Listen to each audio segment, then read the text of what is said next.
este evento. A Seccional São Paulo, da Ordem dos Advogados do Brasil, por sua Comissão de Direito das Artes, tem a honra de apresentar o webinar Proteção das Novas Formas de Arte, Performance, Games e Obras Multimídia. Evento promovido pela referida comissão com o apoio das Comissões de Direito Digital e Cultura e Eventos da UAB-SP. Informamos que este evento compactua com um dos Objetivos de Desenvolvimento Sustentável estabelecidos pela ONU, a saber, trabalho digno e crescimento econômico.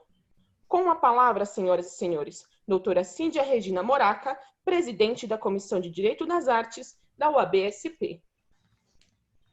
Bom dia a todos, sejam bem-vindos.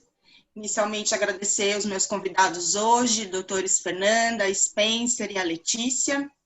Agradecer inicialmente ao OAB São Paulo, que tem feito todos os esforços para proporcionar novas formas de comunicarmos os nossos saberes e aprendermos conjuntamente.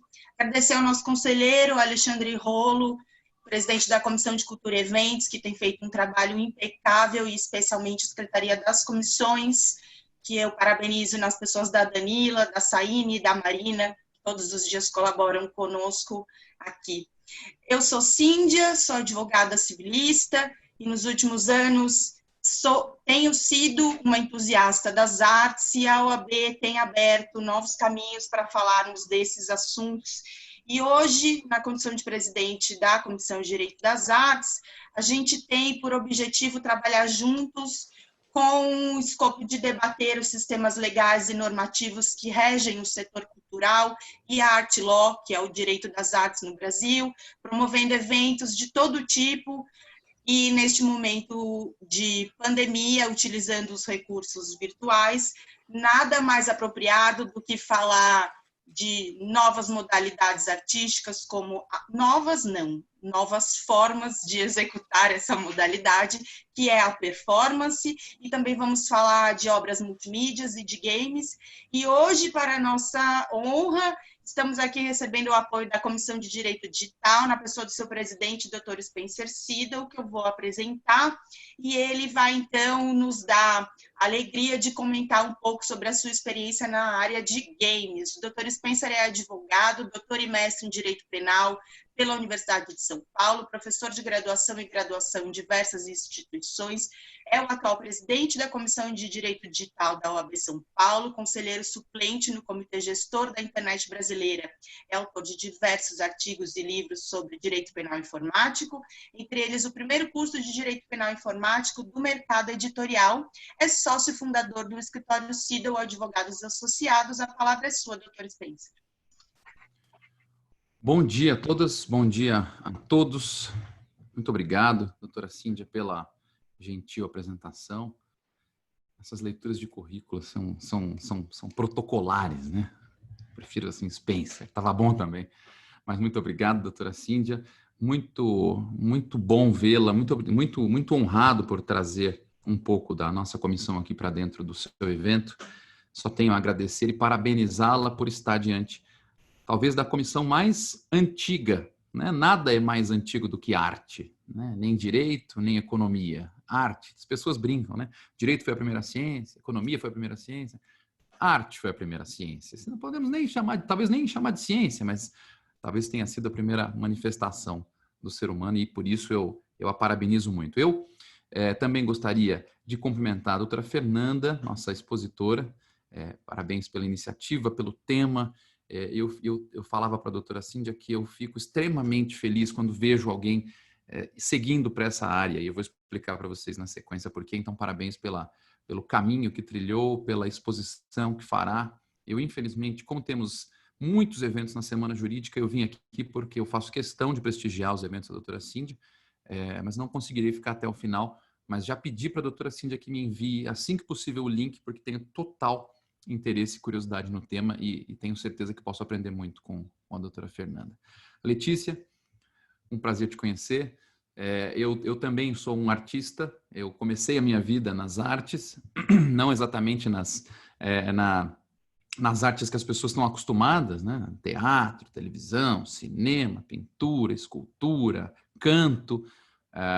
Mas eu comecei a minha vida na arte, sim. A minha grande paixão de vida são as artes, tanto que eu brinco que se as artes fossem capazes de me sustentar, possivelmente eu largava o direito. Mesmo tendo feito doutorado, tendo feito mestrado, tendo escrito 7 livros, 50 artigos, sei lá quanto, a minha paixão está na arte. Eu brinco que não existe nada mais gostoso do que terminar o dia e não ter aquela responsabilidade de seguir com os problemas dos outros nas costas que o direito nos impõe. A arte tem essa beleza de se encerrar por si só. Ela é bonita porque ela é bonita, ela é agradável porque ela é agradável, ela é satisfatória tanto para o lado de quem faz quanto para o lado de quem recebe. Bom, então a Comissão de Direito Digital apoia todos os eventos que guardam relação com tecnologia e direito, mas nós temos lá uma grande quantidade de espectros, de pertinências que nos é muito cara, e a pertinência dos games nos é especialmente cara, porque eu comecei a minha carreira profissional como dublador. Eu sou ator em dublagem, já tem 17 anos que eu sou ator em dublagem, já tem 16 anos que eu sou professor de direito, advogado, mas a minha grande paixão desde pequeno era dublagem. Faço hoje, trabalho 50% do meu tempo com dublagem até hoje, então dentre os meus compromissos do dia de quinta-feira estão só os jurídicos, mas de sexta-feira eu misturo um pouco de alienígenas do passado, com um pouco de filmes, novelas turcas, documentários, desenho animado, e assim a vida vai caminhando na parte divertida. A minha experiência específica de 6 anos para cá se deu porque o mercado começou a se modificar e, de repente, a gente percebeu, especialmente o meu sócio, Thiago Zambrano, e eu, nós percebemos que existia um grande espaço de ignorância por parte dos próprios artistas e dos próprios produtores, que era o espaço dos games. Nós percebíamos que aquelas dublagens que, na minha infância, nós tirávamos sarro porque eram muito anacrônicas, que eram aquelas dublagens em que as pessoas falavam: os tiras estão chegando, vamos dar um chute no seu traseiro. Essas dublagens que a gente tirava sarro de que estavam em desacordo com a realidade, elas começaram a se repetir nos jogos eletrônicos. Os jogos começaram a ter coisas como o arremesso de uma granada e as pessoas respondendo fogo no buraco, chamar os inimigos de uma batalha de hostis. Então, o problema da tradução e da dublagem, que nós não chamamos de dublagem, as pessoas costumam chamar de dublagem, mas o nome correto é localização de voz para jogos eletrônicos. Então, a nossa experiência foi de que faltavam profissionais desse mercado. E os profissionais que se dispunham a praticar as direções e os trabalhos nesse mercado eram pessoas que, curiosamente, não jogavam.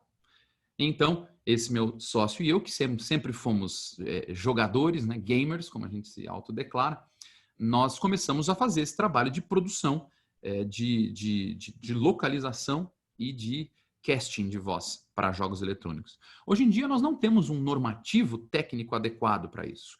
Se ingressar no Sindicato dos Artistas, né, no SATED de São Paulo, não se vai encontrar nenhum tipo de acordo ou convenção no sentido de que haja um regramento para jogos eletrônicos. O que nós temos é um regramento, um acordo coletivo, né, para ser mais preciso, sobre dublagem. E talvez não podemos deixar de citar a voz original, que é uma espécie de dublagem em que você não tem a referência de imagem.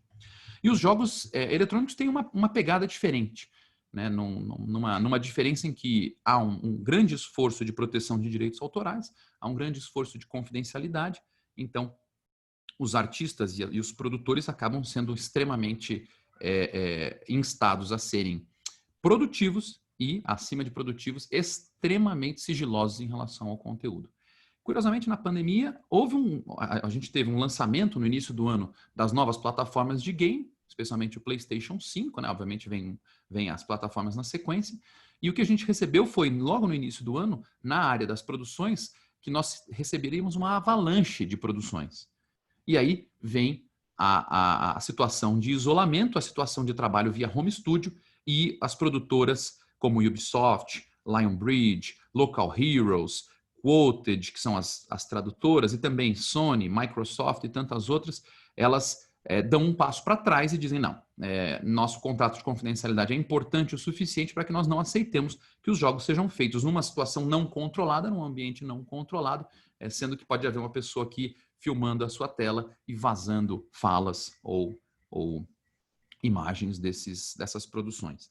Então, nossa experiência está aí, nós verificamos, dentre outras coisas, que a lei de direitos autorais que se aplica à dublagem de games é extremamente desrespeitada.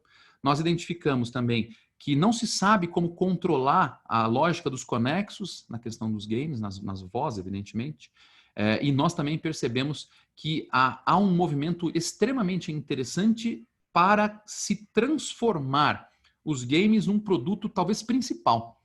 Então, hoje nós produzimos trailers. Ontem eu produzi um trailer de uma nova atualização de um jogo famoso chamado Rainbow Six.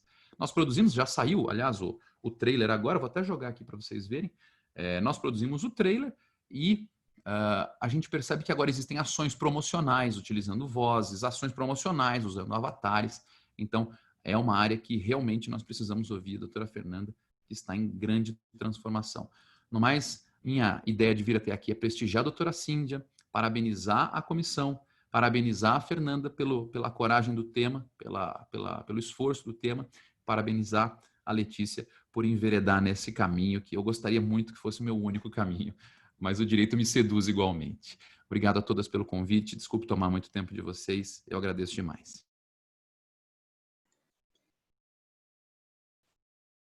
Obrigada, Spencer. É enriquecedora a sua participação para o nosso evento. Ficamos muito honradas de ter você aqui, e especialmente de você, como advogado, compartilhar conosco esse tipo de trabalho que você faz, além da advocacia, mas uma atividade onde a advocacia pode ser inserida e deve, porque direito e artes a gente ainda se perde muito, falávamos isso mais cedo, Fernanda e Letícia, de quanto os advogados não entendem que a presença da arte ela está em quase tudo, mas que o direito está inserido na arte integralmente, né? Hoje em dia, mais do que nunca, com essa mudança de paradigma na execução das artes, a gente precisa, sim, de um apoio jurídico para a atuação. Então, sem me alongar, agradeço, Spencer, você, primeiro, nos dar o seu apoio, a sua comissão, a sua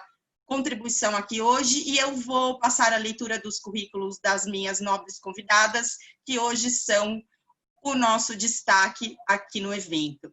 Começo pela doutora Fernanda Galera Soller, aluna especial do doutorado da Faculdade de Direito da Universidade de São Paulo, mestre em Direito Comercial, com foco em Propriedade Intelectual, pela USP, especialista em Propriedade Intelectual pela ESA, Escola Superior de Advocacia da OAB, cursando Master Business in Innovation na Universidade Federal de São Carlos, é graduada pela Faculdade de Direito de São Bernardo e advogada recomendada para o segmento de startups e inovação, escritórios de advocacia pela Leaders League. É advogada, professora e pesquisadora com atuação na área de propriedade intelectual, direito digital e inovação. É professora de direito da faculdade da FGV e head do Daniel Lab, o laboratório de inovação da Daniel Advogados. E a nossa também convidada hoje é a artista Letícia Maia, que vive e trabalha entre Brasil e Portugal, tem interesse pelo diálogo interdisciplinar entre performance, escultura, fotografia e vídeo, integra o programa de pós-graduação de mestrado em artes plásticas e escultura da Faculdade de Belas Artes da Universidade do Porto, é bacharel em comunicação de artes, do corpo pela PUC de São Paulo. Em seus trabalhos, investiga o conceito de dócil ao propor situações que tensionam as relações de poder e naturalização da violência, que dociliza o corpo feminino diariamente. Nos últimos anos, participou de festivais, mostras e exposições no Brasil, no Chile, na Colômbia e em Portugal. É organizadora e curadora da Movediça, mostra de performance de arte, que acontece anualmente desde 2017 aqui no Brasil. A palavra é com vocês. Obrigada por estarem aqui conosco. Bom dia, pessoal. Obrigada, eu agradeço. Acho que a Letícia também, aí, não sei.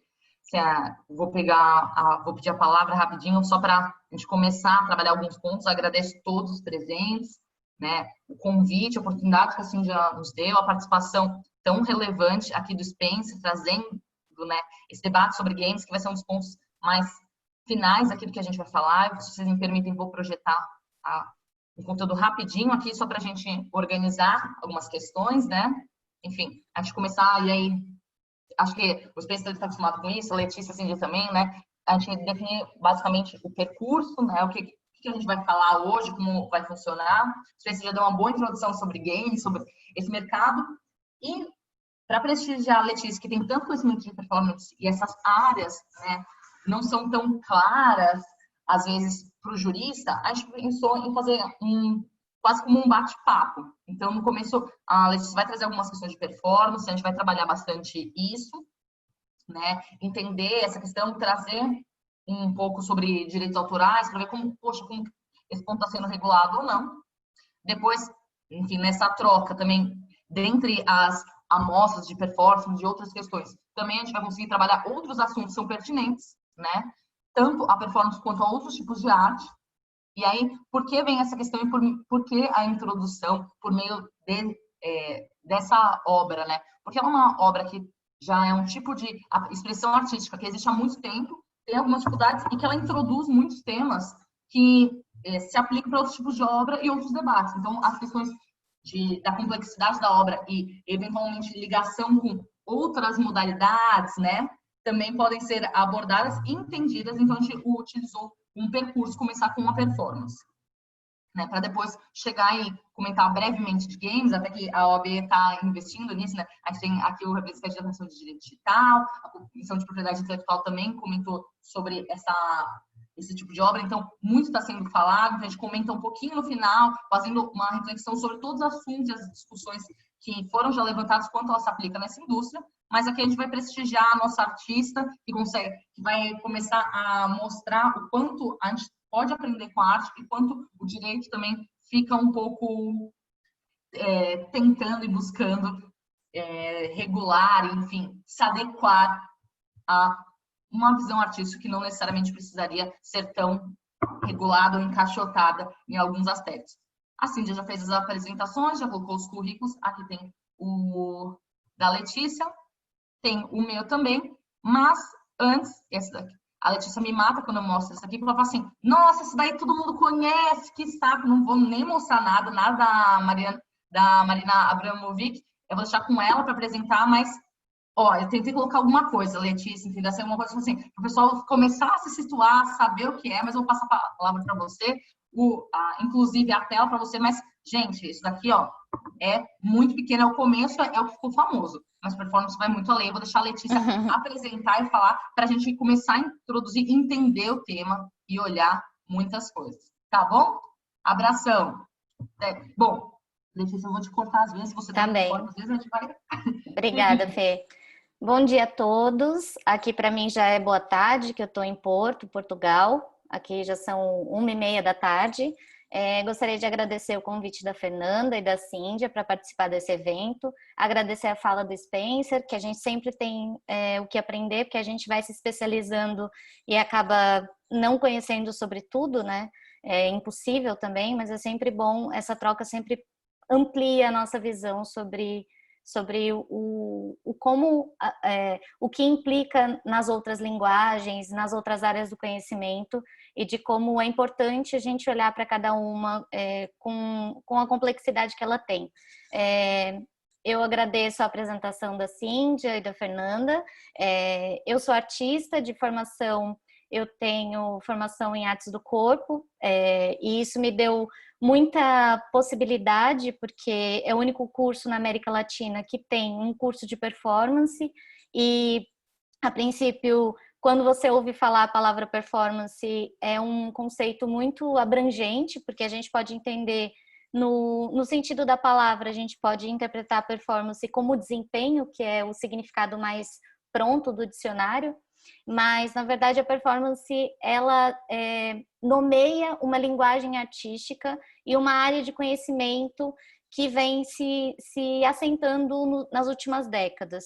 Então, eu vou começar apresentando para vocês um pequeno videozinho da Tate, que fez... É bem didático e eu acho que é bom para a gente não perder tanto tempo falando do histórico e olhar para a performance, que eu estava até falando com a Fê, que é impossível falar de performance sem ver performance. Então, esse estado que a gente está de pandemia, tudo é digital, dificulta um pouco o acesso, mas também tem muita coisa de registro de performance que a gente pode acessar na internet.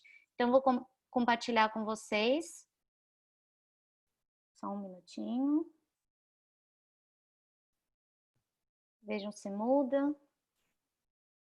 Tudo certo. Lógico que a Letícia, a gente aqui se esforçando, fazer uma super apresentação e chegar a Letícia sempre focando todo mundo com alguma coisa bem mais interessante, mas tudo bem. Imagina. Né? A gente vai conseguir fazer uma coisa legal também, não tão legal quanto a dela, mas... Eu vou colocar uma tradução, vocês conseguem ver o vídeo? A tela do vídeo? Eu vou colocar uma tradução, porque, né, a gente não é obrigado a saber inglês. Vou colocar uma tradução online que não é boa, mas já ajuda alguma coisa. Conseguem ouvir?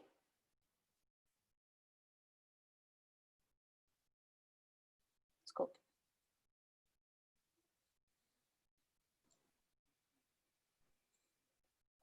Para mim tá sem som, Letícia. Tá sem som? Para mim tá. Não sei para os outros. Sem áudio. Para mim também tá. Que estranho.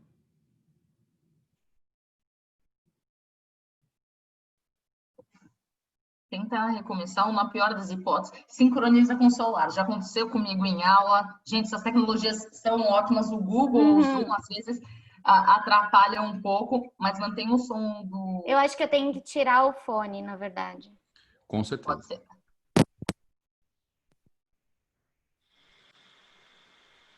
Tis Rashida Reem. Foi? Now let's live element. Suddenly the structure becomes animated, producing unsettling and shifting interactions between the artwork, the space, and the participant. When this happens, we say the work has a performative aspect. This is a film about the mercurial, unpredictable, and unsettling world of performance and the performative, and how these terms have come to reframe our understanding of art.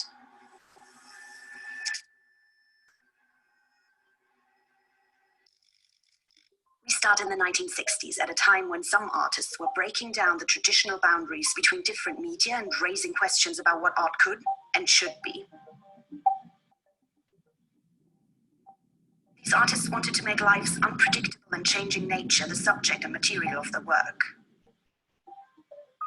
They believed that art which incorporated a life element reflected the modern condition better than a static painting or sculpture.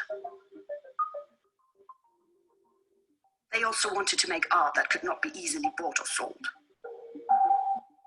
The term performance came to define an artwork that had a live element and was witnessed by an audience. But as performance took root, people began to see that paintings and sculptures could have performative aspects too, like Jackson Pollock's action paintings and Rashida Reem's cubes. In fact, it seemed that much of contemporary art had a performative aspect. Soon people were not asking what is performance, they were asking what isn't performance. But here's the thing.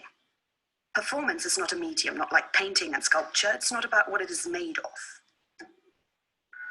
It is a tool used by artists to raise questions about how art relates to us and the wider social world. And while it often involves an element of live action or an audience, it doesn't necessarily have to. It can just as easily ask those questions through a photograph or a document that have performative aspects.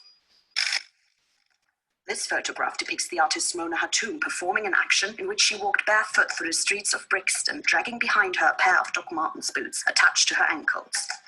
The theme the artist was raising through performance, about the vulnerability of the marginalized to instruments of surveillance and state control, is conveyed with this static image.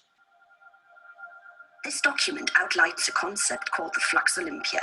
It was conceived by the artist George Maciunas.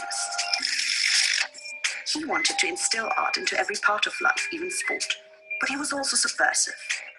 So he invented games like football on stilts and the flipper race. He died in 1978 without ever realizing the work. But in 2008, 30 years after his death, Tate used the artist's instructions as a score to stage the Flux Olympiad. Sometimes it takes that long for life to catch up with art. Performance operates in the gap between art and life, connecting us to both. It is a living, shape-shifting, often hard-to-define entity that is there to make sense of our changing world and to include us into art's frame. It is why Robert Rauschenberg described it as art that refuses to settle.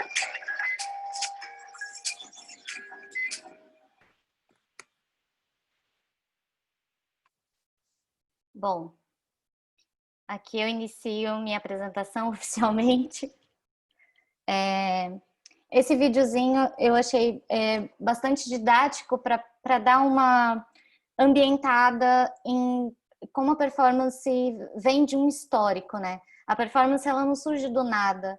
A palavra performance dentro da linguagem que ela nomeia, ela quer dizer ação. Ela está mais ligada em aquilo que age.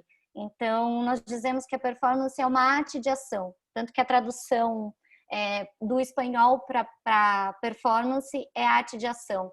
E eu acho essa definição muito boa, porque a gente pode compreender a arte de ação como aquilo que a gente chama de ativismo ou acionar coisas. Então, a performance ela estaria mais ligada a essa capacidade de ativar.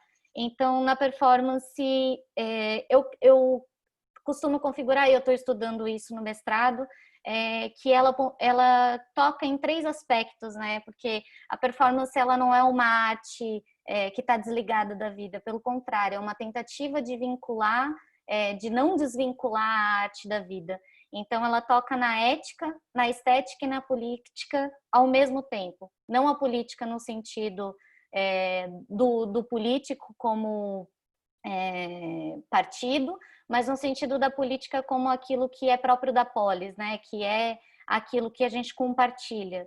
Então, eu coloquei um pequeno textinho que eu vou ler para vocês, porque eu acho que daí eu consigo ser mais sintética, senão eu falo muito. A performance como linguagem artística teve seus antecedentes no início do século XX, tendo como uma das principais influências as vanguardas europeias, que marcaram um ponto de virada na arte. As vanguardas europeias elas começaram ali por volta dos anos 30 e elas tiveram diversas manifestações, que são movimentos artísticos. E esses movimentos eles buscavam sempre questionar as próprias linguagens. Então a pintura estava se questionando, a escultura, a dança, o teatro, e começaram a haver inter-relações entre as linguagens. E essa marca pela interlinguagem, pela provocação do público, o próprio questionamento das instituições de arte, daquilo que a gente nomeia como arte, foi começando a ser colocado dentro da arte, né? Foi realmente um ponto de virada. Então, a partir dos anos 60, os artistas, estudantes de arte, as instituições começaram a nomear como performance aquilo que não cabia mais. Então, é uma pintura, mas é uma pintura que o pintor joga tinta na tela, ou ele pega pessoas e imprime o corpo das pessoas em uma tela, o próprio corpo, e ele faz isso ao vivo. Tem como a gente chamar isso como pintura? Tem como a gente chamar isso de dança? E aquilo que ficava quase num limbo entre a gente não sabe direito o que foi começando a ser chamado de performance. E isso começou a assentar uma ideia de que esse tipo de possibilidade de inter-relação, ela não precisava ficar só dentro das artes. Então, tem artistas que se valem da arquitetura, da ciência, dos games, de diversas linguagens para se relacionar, e não precisa necessariamente estar vinculado às linguagens tradicionais.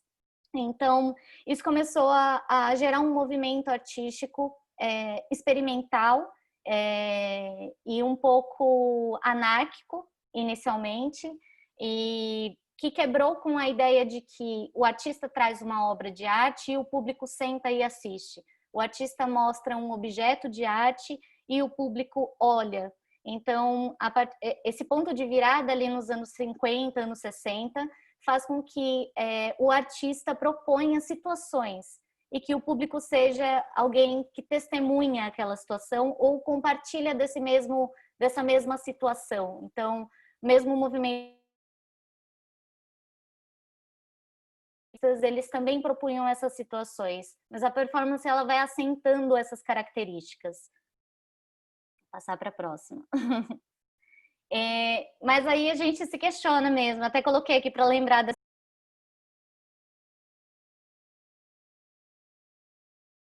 Gente, a Letícia, ela está em Portugal, caiu, mas voltou. Voltou. Seguimos com a Letícia. Desculpem. Onde parou, gente? Você ia começar o segundo slide. O segundo slide comentando sobre essa questão. Desculpem. Então, é comum a gente se questionar sobre o que é, então, uma performance, né? Como é que a gente olha para alguma coisa e diz, isso é performance? Que é comum a gente olhar para uma situação de performance quando a gente não conhece e dizer, mas isso é arte?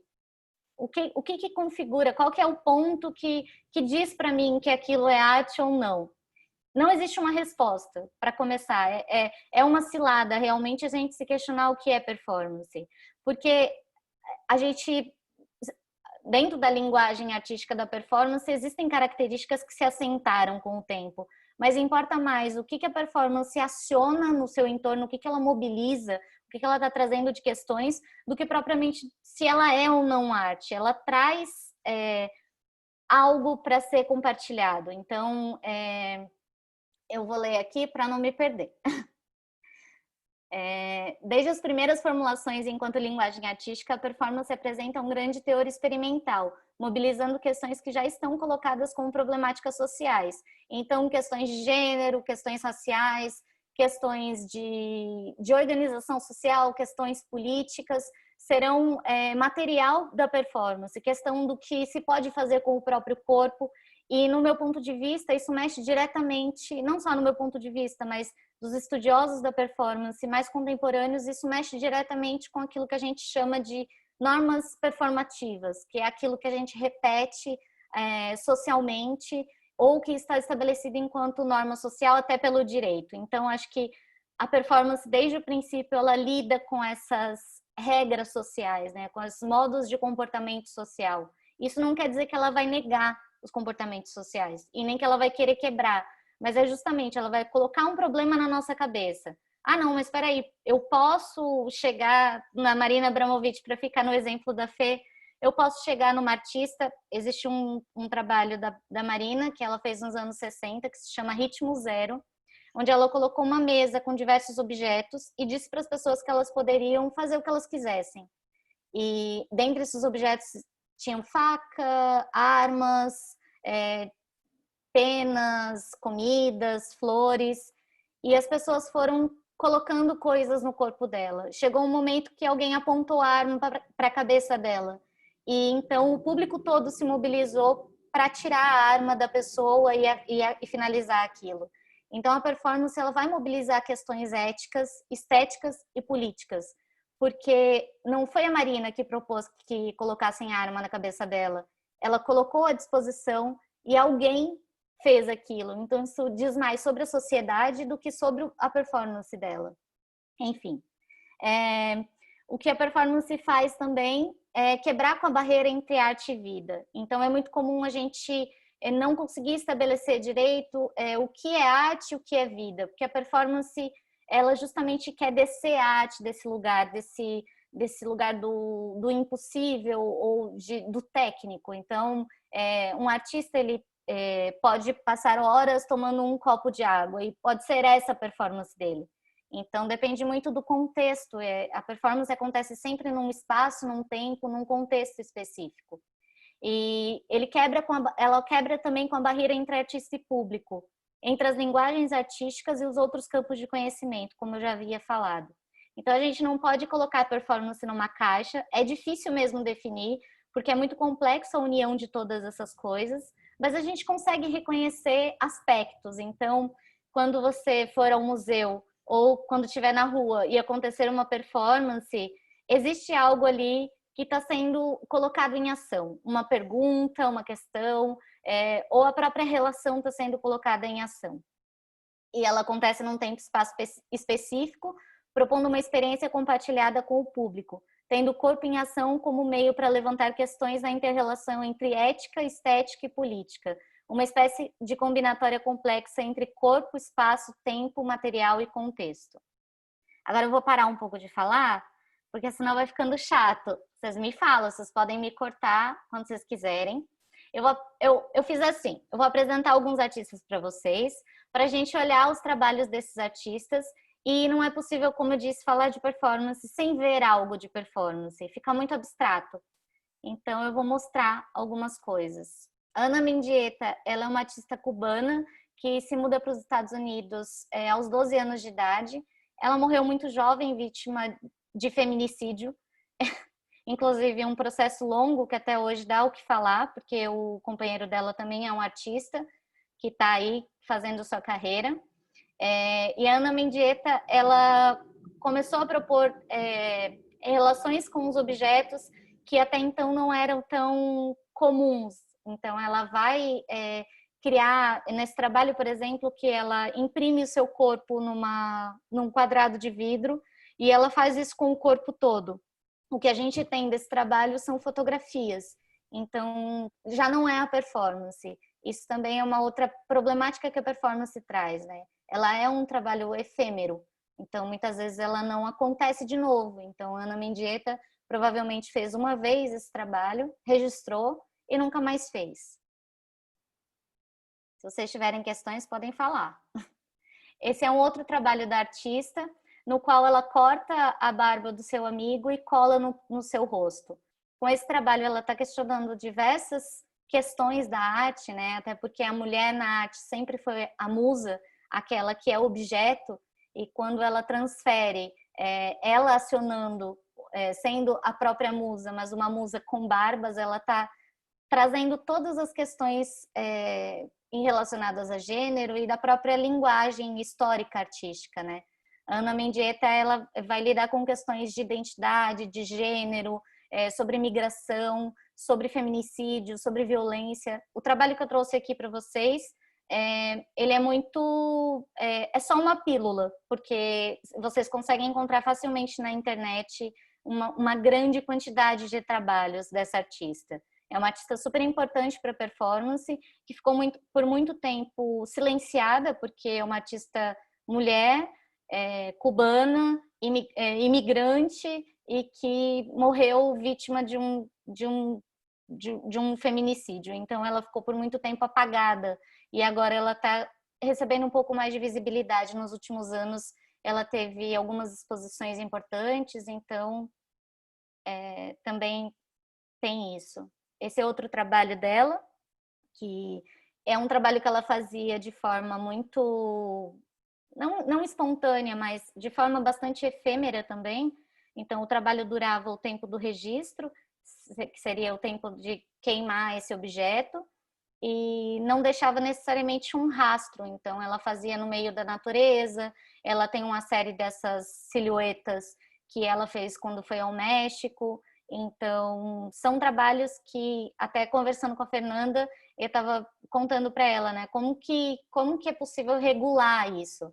Como é possível dizer, isso é a obra de arte? Ou a obra de arte era performance e isso é o registro? Como circula esse registro? Exato, uma questão complexa. Eu vou pedir aqui o espaço para a gente começar... Fique à vontade, Fê. A colocar aqui algumas questões do direito, chamar, né? Isso, porque a gente tem que pensar o que e a gente começa a discutir, né? O que é arte e qual o papel do direito na arte, né? O que ele pode fazer? Então, eu trago eu começo aqui falando sobre uma fala de Caio Mário, né? Aquele tradicional, feminista, que ele fala, né? O direito é o princípio da adequação do homem à vida social, mas será mesmo? É isso, né? Não, brincando aqui, não sou o Cortella para trazer o será, mas a gente tem que olhar, será que o direito é o princípio da adequação? O direito se adequa e tenta regular a nossa realidade, né? O que nós estamos fazendo hoje e como que a gente trabalha e começa a entender no cinema esses tipos de arte que não são tão tradicionais ou que não foram regulados especificamente, né? A gente precisa repensar qual o papel do direito nessas artes. Qual o papel do direito como fomentador desse tipo de conteúdo, desse tipo de criação, o que ele pode fazer ou não. E como colabora também, né, Fê, para a gente pensar até a própria proteção dos artistas ou da própria pessoa que vai testemunhar essa ação, né? Como é que você cria também ali uma proteção mútua né? Porque você fica muito vulnerável enquanto artista também em uma performance. Não, exato. E a gente vê assim, o quanto isso é protegido ou não. Afinal, a performance é uma expressão de arte, não é o que está acontecendo em tantas outras, né? A gente vai ter aqui, eu trago um recorte, mas, gente, não se prendam a isso, é só para aqueles que adoram pesquisar um artigo de lei, eu falo assim, antes da pessoa ficar já olhando o artigo, já trago ele aqui. A gente vai trazer a LDA, ou Lei de Direitos Autorais, já falando o que são obras, né? Ela começa assim, são as criações do espírito, expresse, qualquer meio, mas ela precisa estar fixada, né? Aí isso pode ser tangido, intangível, e ela tem uma questão super genérica e ampla. Então, ela traz um rol aqui exemplificativo e não cita performance. Mas será que por não citar, eu preciso, poxa, tem tais como?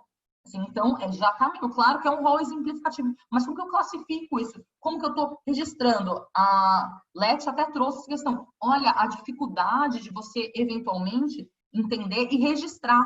É uma obra que foi feita para ser efêmera. Assim como grafite, né? A gente lembra aquelas questões do Banksy, que ele até destruindo depois a obra dele, quando ela foi vendida. Essas obras que estão em constante construção, o quanto que eu consigo protegê-las e como que eu vou enquadrar isso? Por quê? Por uma definição legal, tá muito... Ok, eu consigo, é uma expressão do espírito, é uma expressão do artista, e ainda mais que a Leste trouxe muito bem essa questão de, traz um debate político, traz um debate ético, traz uma reflexão sobre a sociedade, ela está sendo expressa por algum meio, e aí esse meio encontrado foi a performance, né? Ela acabou sendo fixada seja pelo momento em si, seja depois pela fotografia, que na verdade é um registro e a gente consegue fazer uma separação. E aí ela fala aqui, né? Conhecidos ou que se invente no futuro. Bom, a gente está falando de 98, mas esse futuro já chegou. Né? Aqui não tem várias obras, né? Aqui não está falando do videogame, aqui não está falando da obra multimídia, não está falando de várias novas expressões que a gente está criando. A lei tentou lá atrás criar alguma coisa, né? Regular, mas deixou isso aberto porque é algo que transita muito. Como você regula, e a gente participa de um sistema jurídico que é extremamente positivista, que espera uma resposta sempre do direito para tudo, e que espera que tudo esteja previsto no papel. Então, o que não está no papel não pode ser protegido, como que eu garanto isso? Então, o nosso papel como juristas aqui é trazer esse debate, é entender esse tipo de arte também, entender essa expressão e ver como conseguir proteger e garantir uma segurança, ou mesmo um trabalho, né? Evitar condutas como um plágio, uma cópia, que às vezes podem ser muito complexas. Por isso a importância, assim, de dar voz e trazer também outras pessoas um pouco fora da área jurídica, não advogados, para entender melhor essa questão, né? Poxa, se eu for explicar performance, gente, eu vou trazer só Marina Abramovic, que é mais famosinha porque foi falado, porque o ex-marido dela apareceu.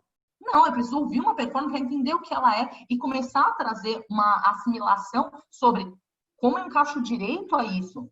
Como eu consigo garantir que ela se expresse, que ela tenha efetiva liberdade de expressão artística por meio dele, ainda que aqui nesse texto não esteja previsto expressamente essa questão. Como que eu vou dar espaço para ele, como que eu vou garantir essa questão? Lógico, a gente pode ter alguns problemas, né? A lei de direitos autorais, ela é muito questionada em vários aspectos. Em 2010 para 2011 teve uma consulta pública, ano passado teve outra sobre a sua atualização, que seria interessante, seria necessário. Tem corrente que vai falar que ela está totalmente desatualizada, não prevê uma série de coisas. Tem corrente que vai falar assim, não, ela está ok, a gente precisa começar a ter esse esforço de interpretação e entender, porque é uma lei que, apesar de ser de 98, ela foi pensada muito antes, né? Desde a lei de 73, que é a antecessora, já era questionado o quanto essa lei era atual e a sua necessidade de mudança.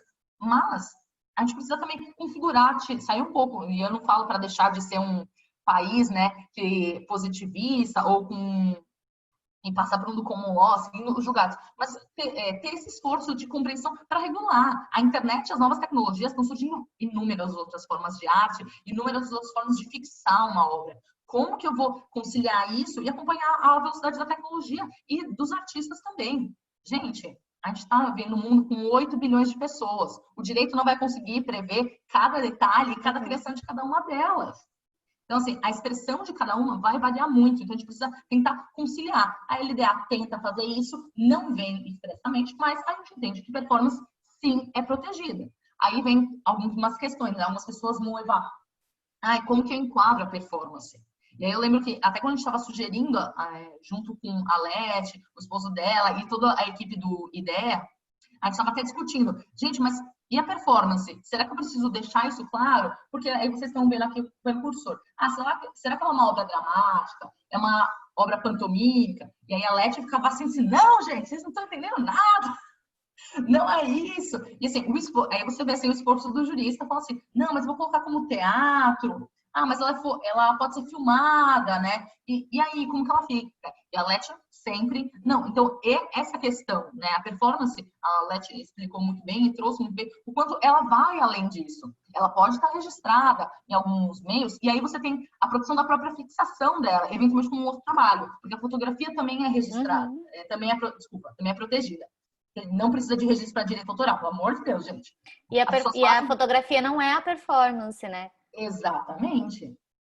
A fotografia, assim, ela registra o momento... É uma variação, né? Exato. É uma nova obra que capturou um momento. Se eu filmar, né, a performance, isso é a performance? Também não. Ela, de novo, é uma fixação da performance em outro meio, né? Porque a gente utiliza muito isso como uma forma de você explorar, difundir e guardar, né? E aí isso por direito pode ser até interessante para a gente provar uma anterioridade. Num caso, por exemplo, como o plágio, que é super complexo, né? Bom, se mesmo para obras literárias, né, que são aqueles livros, já é muito complexo você entender a diferença entre um argumento e alguns passos, né? Quantas histórias a gente não conhece de um amor proibido, em que envolvem duas pessoas, que elas se sacrificam e no final não conseguem treinar juntas. Isso é Romeu e Julieta e metade das novelas da Globo.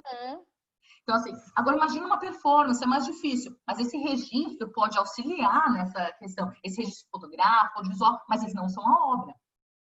Sim. Então, a gente precisa trabalhar esses pontos, né? E entender. Lógico que, e aí, aqui eu trago mais alguns adendos, né? A gente precisa também entender as dificuldades desse enquadramento e como a gente aplicar ele. Poxa, no artigo 68 dessa lei aí, enfim, e depois vocês olhem, esse daqui eu não trouxe o recorte, a gente também vai falar, olha, é vedada a fixação, se é autorização, questões que são muito aplicadas para obra musical e para obra teatral, mas que também se aplicam para o audiovisual, também se aplicam para a performance e tantas as outras, essas vedações. E você acaba entendendo, em alguns sentidos, que a LDA é uma lei pró-autor, ela foi feita para protegê-lo. Ele é considerado quase como um hipossuficiente. Inclusive, tem autores, né, doutrinadores que falam e citam a semelhança de quase uma lei parecida com a do direito do consumidor. Enfim, seja pela construção, pelos momentos, por quem participou dos debates. Então, a gente precisa prestigiar ele, entender várias questões que vão aparecer aqui. Então, quando a gente tem uma lei que fala, inclusive, que todos os negócios jurídicos e contratos têm uma interpretação restritiva, significa o quê? Tudo que eu entender e ler vai ser para o autor e vai ser só o que está no papel. E qual o nosso papel como jurista? Vou trocar aqui. Qual o nosso local como jurista de conseguir prever esses locais e entender a linguagem do artista para garantir essa proteção e conseguir garantir, eventualmente, a exploração dessa obra, difusão em outros locais, colocá-la numa exposição em outras frentes, né? A gente está ouvindo muito agora ser falado questões sobre os novos PLs que entraram agora no Senado Federal, né? Sobre incluir novas limitações ao direito autoral.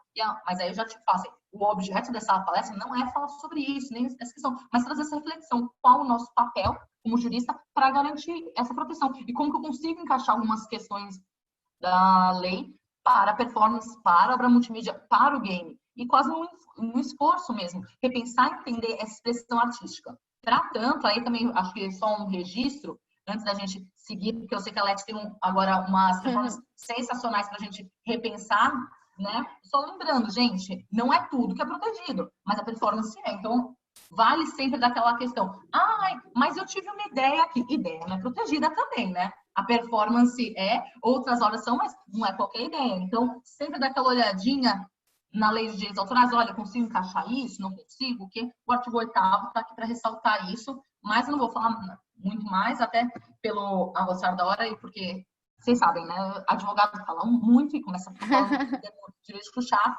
A Leti tem uns exemplos bem legais, e bom, um dos meus favoritos que ela me trouxe era de gordura trans, mas desculpa, não vou adiantar muito mais. Tá, eu vou tentar passar um pouco mais rapidinho para não me demorar muito também. Não, tranquilo. E aí, qualquer coisa, se vocês quiserem comentar, eu vou compartilhar aqui. Opa. Se vocês quiserem comentar, pode falar no meio, tá? Não tem problema. O que acontece, disso que a Fê estava falando, eu acho muito importante frisar também o quanto a gente tem histórico de trabalhos artísticos que que sofreram processos de plágio e ou até, como ela comentou agora, a gente vai falar mais para frente do caso do Miro Spinelli, que sofreu difamação na internet, ou mesmo no caso mais conhecido que aconteceu no MAN, que foi com Wagner Schwartz, com o bicho, né? Eu esqueci como ele nomeia, agora fugiu o nome. Eu não coloquei ele aqui, porque ele é o mais polêmico e talvez seja bom a gente olhar também o que não ficou tão conhecido pela mídia, mas que também acontece. Então, como é que a gente protege o artista que está ali fazendo o seu trabalho e precisa, no mínimo, ser respaldado por algo que dê alguma segurança para ele fazer o trabalho dele. Qualquer pessoa que faz seu trabalho quer estar seguro de poder fazer seu trabalho tranquilamente, e muitas vezes ele está fazendo aquilo de uma maneira, ele tem estudo, tem pesquisa, está desenvolvendo um trabalho há anos e alguém vem e toma para si aquilo que a pessoa fez, ou usa na publicidade, ou usa para difamar o artista e muitas vezes cancela contratos que o artista tem com lugares, então com apresentações, e isso é muito problemático e acontece de forma generalizada, assim.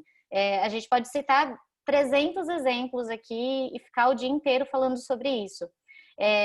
Eu mostrei alguns trabalhos da Ana Mendieta, eu acho muito legal vocês, quem tiver interesse, entrar na internet, pesquisar um pouco, é muito fácil encontrar registro do trabalho dela. Inclusive, isso também é uma questão, né, que o registro do trabalho acaba virando quase um meme, né, todo mundo usa, todo mundo... É isso, a gente tem uma proteção para uso em situação de estudo ou de aula, mas também se eu pego essa foto, isso eu deixo para Fê, se eu pego essa foto e uso para fazer, sei lá, defender uma coisa que eu estou falando, ou usar como para defender uma marca, por exemplo, já vai para outro lugar. Exato, eu estou ganhando com isso de alguma maneira e transferindo um trabalho que era sobre uma coisa para outra, né? Como se fosse só imagem. Os trabalhos de performance, como eu disse, eles são sempre situados, né? É muito difícil você deslocar a imagem e olhar para a imagem como imagem. Óbvio que ela diz coisas, né? Assim como qualquer linguagem, a gente lê. Então, a gente lê a imagem a partir da imagem mesma. Mas estando no contexto que ela estava, na situação político-social que ela vivia, na época em que ela estava inserida, isso toma outras camadas, né? E é por isso que é sempre parcial olhar a imagem ou o registro da performance. Ele é também um documento, né? Então, muitas vezes, a descrição da performance é importante. Eu não vou ler todas as descrições e falar de cada trabalho, porque a gente vai se demorar muito, mas é isso que a gente deveria fazer, na verdade. Eu vou passar para os próximos, que eu vou apresentar um outro artista que também... Eu trouxe, primeiro, artistas que são... que tem um pouco mais de mídia, que são um pouco mais conhecidos, e mesmo assim, às vezes, não chega para todo mundo, para ambientar um pouco sobre as questões. Aqui, esse é um trabalho histórico muito conhecido, não sei se vocês já viram a imagem. A imagem rodou a partir dos anos 2000, assim, principalmente em situações de estudo ou de pesquisa dentro das artes, mas também em outros lugares. Foi uma imagem que viralizou, que é essa imagem do Francis Alves empurrando um bloco de gelo. Ele passou cerca de 9 horas empurrando essa barra de gelo pela cidade do México, e até ela acabar. E o nome da performance é "Às vezes fazer alguma coisa não leva a nada". O próprio nome ele já diz o que tem que dizer, né? Então a gente também fica tentando encontrar sentido, e a gente encontra, né? Se a gente vai pensar sobre o próprio objetivo, ou se a gente vai pensar sobre a própria ideia da arte como algo que não tem uma função específica, mas que ela está inserida no mundo, principalmente a performance, né?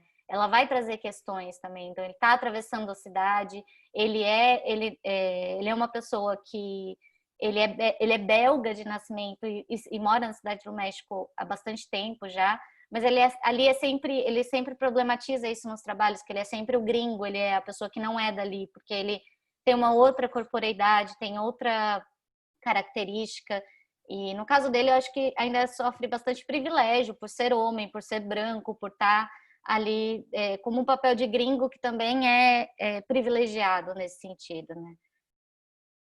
Eu ia mostrar o vídeo, mas eu posso deixar depois com vocês. Esse é outro trabalho dele, onde ele retoca as pinturas, 66 faixas no Panamá. Então ele faz isso de forma bem vagarosa e vai retocando cada faixa da cidade e vai atravessando a cidade retocando essas faixas, né? Então é como se fosse inserir de fato um viés poético-político na cidade, né? Então ele está fazendo algo que precisa ser feito e que muitas vezes quem deveria fazer não faz, então ele interfere na cidade ao mesmo tempo que ele está fazendo uma pintura, ele está retocando algo que é do comum, né? Que é de uso social, assim. Esse é um outro trabalho que o Francis Alès, ele atravessa uma linha, ele faz um buraco numa lata de tinta e ele atravessa 24 quilômetros em Jerusalém, com 58 litros de tinta, e ele atravessa esses 24 quilômetros derramando essa linha verde. E ao fazer isso, ele, apesar de não parecer nada, mas ele tá criando diversas tensões, né, no meio urbano, assim. Então, ele passa por policiais, ele passa por lugares de tensão. E como eu disse, é um homem branco fazendo essa ação. Se fosse uma mulher negra, também não seria como foi para ele. Então, ou se fosse uma pessoa trans, então é muito complexo a gente olhar para a performance como performance e a gente olhar para a performance situada. A performance é sempre situada, ela sempre vai se colocar de uma maneira, como posso dizer, é sempre poético-político, não tem como fugir disso. Então, ela sempre vai tensionar questões éticas, assim. Então, a terceira artista que eu ia trazer dessa leva, que eles são mais conhecidos, eu não sei se vocês já tinham visto alguns trabalhos, mas é a Regina José Galindo. Ela é uma artista da Guatemala e vive na cidade da Guatemala até hoje. Esse trabalho dela ficou bastante conhecido, que ela fez como uma espécie de manifesto pelas vítimas do conflito armado na Guatemala, e logo quando teve a candidatura presidencial de um genocida que ela estava se manifestando contra, e ela traz essa bacia de sangue humano e ela vai pisando e deixando esses rastros pelo chão. Então, ao fazer isso, ela também está evidenciando essas marcas, né? Que o próprio título da performance também traz isso. Quem pode apagar os rastros, né? Isso está marcado, né? De alguma maneira na história. E também, ao fazer esse trabalho na rua ou fora do espaço museológico, que é o espaço de domesticação da arte, né? Que é onde a arte deveria estar, né? Dentro da caixa preta, dentro da caixa branca, dentro do computador. E quando vai para a rua, quebra com diversas barreiras, assim, né? E, ao mesmo tempo, poderia ser uma pessoa fazendo isso. Isso, confunde a gente. Quando você passa pela rua e vê uma mulher marcando o chão, e você percebe que aquilo pode ser sangue, pode ser tinta, é teatro, não é teatro, você já está se colocando em questão. Então, a performance, ela parece, a princípio, muito fechada para quem conhece. Mas, na verdade, no meu ponto de vista, ela é mais aberta do que as outras linguagens. Porque se você nunca viu uma pintura que não seja tradicional, é muito difícil para você ler uma pintura abstrata ou ler uma pintura contemporânea E uma performance é um gesto, é um ato. Então, você poderia estar fazendo aquilo. Você confunde com outras coisas. Então, você tem viés de leitura, sempre. Esse é um outro trabalho, e isso ela fez dentro de uma galeria. Então, ela encheu a galeria dessa lama. E isso foi feito em Miami. E a performance se chama Ninguém Atravessa a Região Sem Se Sujar. Diz muitas coisas e, ao mesmo tempo, abre para a própria relação do espaço de arte, para questionar esse espaço de arte, né? Então, para você entrar numa sala toda branca para ver, apreciar uma obra de arte, sendo que para você entrar nessa sala você precisa sujar os pés, você precisa se aproximar da artista. É claro que a galeria, o museu, ele sempre vai tentar higienizar. Então, você vê registros, é contraditório isso que eu vou dizer, mas você vê registros desse trabalho com as pessoas com plástico no pé. Então, o próprio trabalho da artista perde um pouco a coerência quando você vê isso acontecendo. Então, também é uma artista que acabou ganhando um espaço e acaba dobrando, de alguma maneira, seu trabalho para caber também nesses lugares, porque é uma questão de negociação também, né?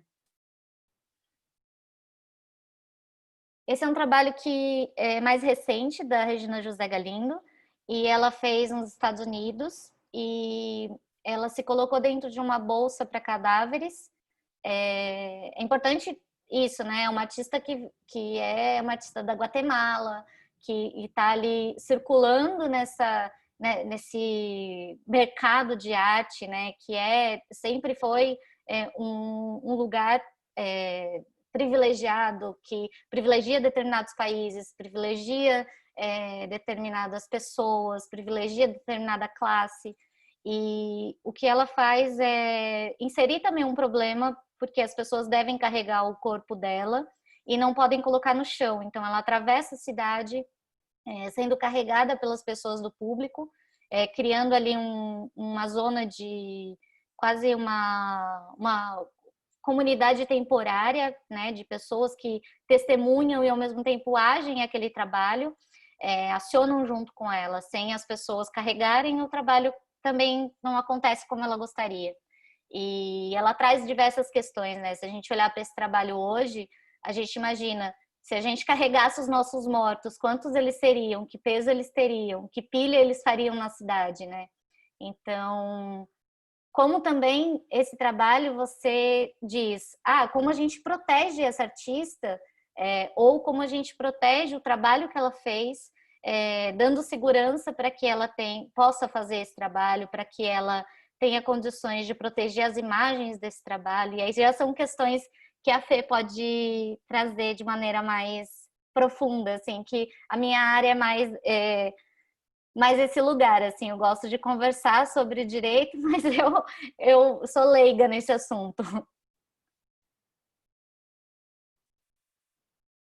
Na verdade, falei muito, né? A gente tem que entender algumas questões, né, e trabalhar, e aí a gente puxa essa questão, né, como que eu começo introduzindo algumas questões sobre principalmente liberdade de expressão, né? Por quê? Como que a gente protege, como que a gente garante? Peraí, né? Então, assim, eu tô falando assim, existe um textozinho, assim, que eu acho que vocês já devem ter ouvido falar, chamado Constituição Federal. Existe um artigo, assim, ele é um singelo, só o artigo 5º, que é um dos principais que preza sobre os direitos fundamentais. E nele tem uma expressão qualquer que fala sobre a livre expressão da atividade intelectual, artística, científica e de comunicação, independentemente de censura ou licença. É lindo esse artigo, né? A gente sabe, a gente adora a Constituição, meu Deus, que texto lindo, como é ótimo, quantas charges foram feitas pensando no texto constitucional, quantas criações foram feitas pensando nisso, mas e a nossa realidade prática? O que acontece hoje em dia? O que estamos vivendo e o que não, o que podemos fazer ou não. E aí a gente tem, assim, segue, lógico, tem outros textos constitucionais, né? Segue outras questões, como é vedada toda e qualquer censura e afins. Só que a gente vive numa realidade não tão simples, né? Não, a gente tem esse direito constitucional, a gente sabe que muitas normas têm natureza programática, mas a gente precisa também, em alguns momentos, fazer um sopesamento de direitos. Nem sempre o direito, né, vai nos socorrer. E aqui eu não falo sobre o direito não socorrer aos que dormem, eu não falo isso, mas como que o direito consegue garantir a todos, né? A gente, lógico, o próprio texto constitucional tem congruência quando fala que é um Estado laico, e a gente fala assim, sobre a Deus nos protege, enfim, essas questões relacionadas, que é a primeira piadinha de um professor de constitucional, mas a gente precisa lembrar assim, peraí, e será que eu posso realmente fazer tudo isso?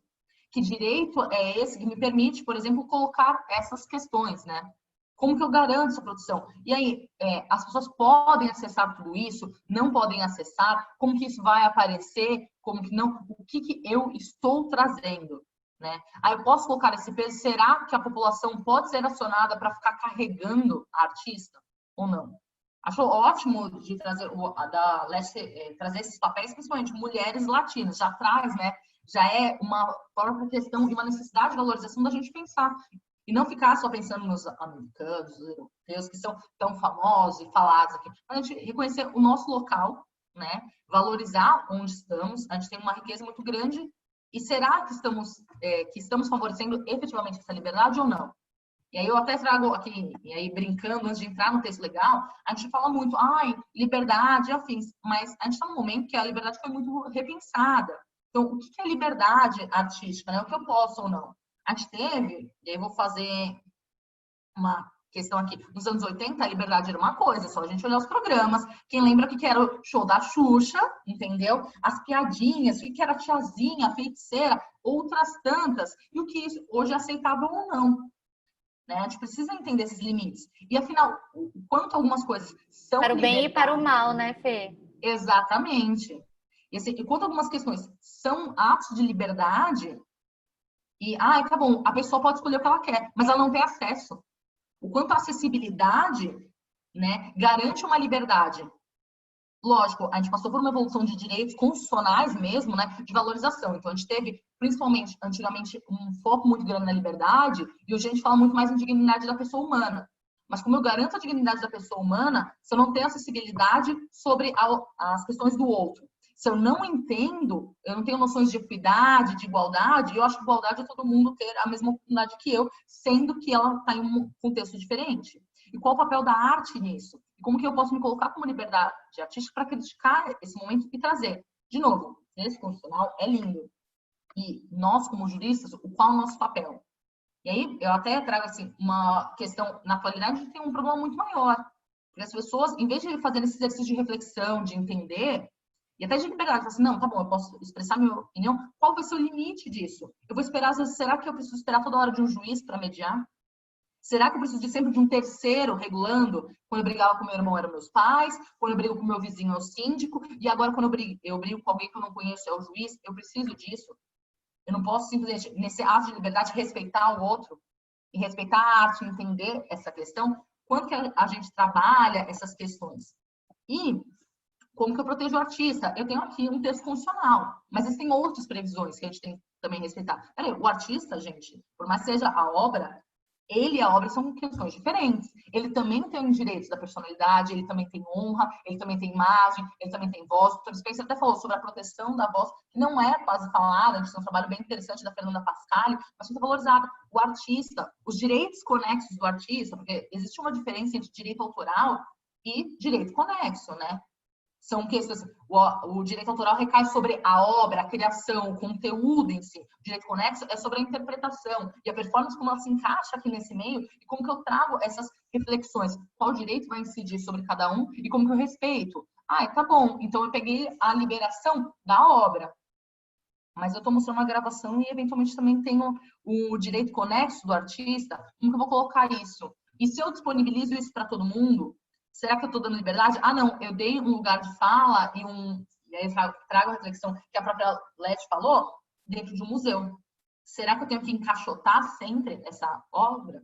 Será que eu posso isso? E o que o direito vai falar, né? Que resposta, como que eu vou sopesar essas questões? E aí, vou até pular aqui só um outro para a gente começar algumas questões, né? Rápido. E aí eu vou Mas eu vou chamar a Leti, antes da gente continuar a questão, trazendo o que eu posso fazer ou não, que limite é esse que eu vou colocar, né? O que eu posso apresentar, o que não. Essa arte, ela tá presa onde? Porque eu tenho que entender se eu tenho um texto constitucional. Que outras leis são essas que amarram isso? Que outros direitos são esses que eu vou equalizar? Como que eu vou trabalhar isso? Existe uma gama de direitos, né, ali. E aí a gente está usando a performance como pano de fundo. Mas quando eu penso em outras obras como multimídia e games, mais ainda, né? Bom, um game que tem vários tipos de obra dentro de uma só. A multimídia que também traz outras tantas. Então, a gente começa pensando nesse recorte para performance, para puxar também para as outras, porque acho que essa é uma obra que está sendo muito exposta e é muito questionada, para depois falar assim, tá, e agora as um pouco mais, são novas, mas mais tradicionais. Quanto esse discurso se encaixa? Assim, qual o limite da arte? Por que eu preciso colocar ela? O que eu preciso colocar ou não? Quais são as soluções que eu trago, né? O quanto, e aí eu vou pedir para a Leti, acho que você tem uma questão sobre o que é obsceno, acho que eu lembro de você ter comentado uma questão, mas acho que a gente pode começar a pensar essa questão de liberdade, o que é obsceno, né? O direito diz quanto a isso, qual é a resposta, como que eu protejo o artista? Poxa, ele tem liberdade de expressão, ele tem direito da personalidade, que garante que ele não pode ser alvo de injúria, calúnia, difamação e outras tantas ofensas ou degradações ao seu corpo, mas o que vem acontecendo na atualidade, né? Então, vou pedir para a Leti trazer alguns exemplos para vocês, para a gente continuar esse debate, que eu sei que ela adora e tem bastante coisa para acrescentar. Eu acho que a gente conversou um pouquinho sobre isso e acho que é muito interessante. Eu vou mostrar um vídeo e eu acho que esse vídeo deixa muito claro o quanto o modo como a gente se organiza socialmente diz mais sobre o como a gente regula, o como a gente limita a relação do outro ou mesmo a capacidade do artista se expressar do que necessariamente aquilo que ele está fazendo ou do que a própria linguagem artística, né? Esse é o trabalho de uma artista afegã, ela chama Kubra Kademi, e em 2015 ela fez uma performance numa rua de Cabul, que foi uma rua onde ela sofreu abuso sexual na infância, e a única coisa que ela fez, ela estava de burca, estava de roupa, ela forjou uma armadura, uma espécie de uma armadura, que a performance se chama Armor, que é como se fosse um maiô, uma armadura, mas é completamente quase medieval, assim, marcando as partes do corpo, que ela se sentia abusada quando ela passava por essa rua, e ela teve que parar essa performance porque existia uma euforia muito grande masculina em torno dela, que impediu que ela continuasse a performance. E aí eu vou mostrar o pedaço da performance para vocês, e depois eu falo o que aconteceu em relação a esse trabalho.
istiyorsunuz? Facebook'ta همونجوری که هر کسی که اعلامیه داده بود.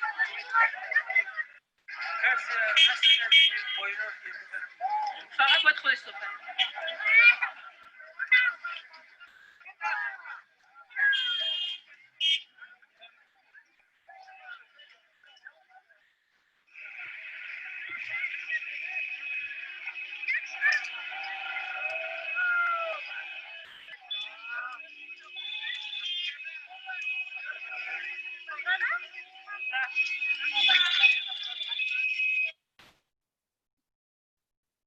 Eu não sei vocês, mas quando a Leti me comentou sobre esse caso, eu até falei assim, eu até pensei, né? Eu falei assim, talvez ela tenha minimamente colocado, sabe, tenha aparecido alguma coisa. Quando eu vi as fotos, eu falei assim, gente, não é possível. Mesmo a gente sabendo que são países, né, em que tem toda uma proteção diferente, o direito está muito ligado ainda à igreja, né, que às vezes foram separados, enfim, em outros momentos por outros países, a gente, não sei, depois acho que a gente continua o debate, aí, desculpa, Leti, tem a próxima, mas quanto isso choca, né, porque ela, em tese, cumpriu os requisitos legais, ela colocou a burca, ela estava toda cantada. Sim. Então não tinha qual nada. ato obsceno ela cometeu, né? E essa artista, não sei se você já comentou, Fê, eu perdi um pouquinho da sua fala, mas ela sofreu um processo de exílio do país e ela vive hoje na França, em Paris. Ela foi extremamente ameaçada, ela recebia ameaças diárias, de perseguição mesmo. Ela teve que... a performance durou só 8 minutos, por conta de 8 minutos de uma caminhada com um objeto sobre o corpo. Ela teve que sair do país de origem, ela foi ameaçada de morte, ela voltou, acho que faz pouco tempo, para lá, para visitar os pais, mas com medo. E é uma artista super nova, ela, nessa ocasião ela devia ter uns 20 e poucos anos, 23, 24, e estava ali fazendo o seu trabalho. E quando a gente fala, quando a Fê trouxe essa questão do ato obsceno ou o ato que transgride a relação com o outro, a liberdade do outro, né? Dentro dessa configuração, o ato dela negar que o corpo dela fosse vulnerável ou que ele fosse acessível, ou colocar um signo de uma proteção, fez com que as pessoas se manifestassem quase, se ela não estivesse sendo filmada, talvez, ou sendo protegida por pessoas que acompanharam ela, talvez ela tivesse apanhado, tivesse sido abusada, tivesse sofrido outras implicações no próprio ato. Então, é muito maluco a gente pensar, né, do que a gente considera socialmente como um ato obsceno ou como um ato que infringe o direito do outro, né? Porque as pessoas podem considerar, não, mas ela está me ofendendo. Mas e como você protege também a pessoa que está fazendo o trabalho de se manifestar da maneira como ela configurou, porque é uma crítica social que ela está fazendo. É óbvio Sim. que ela vai mexer em tensões sociais. E a performance faz isso o tempo todo. A gente vê artistas mexendo em temas que ninguém quer olhar, ninguém quer ver.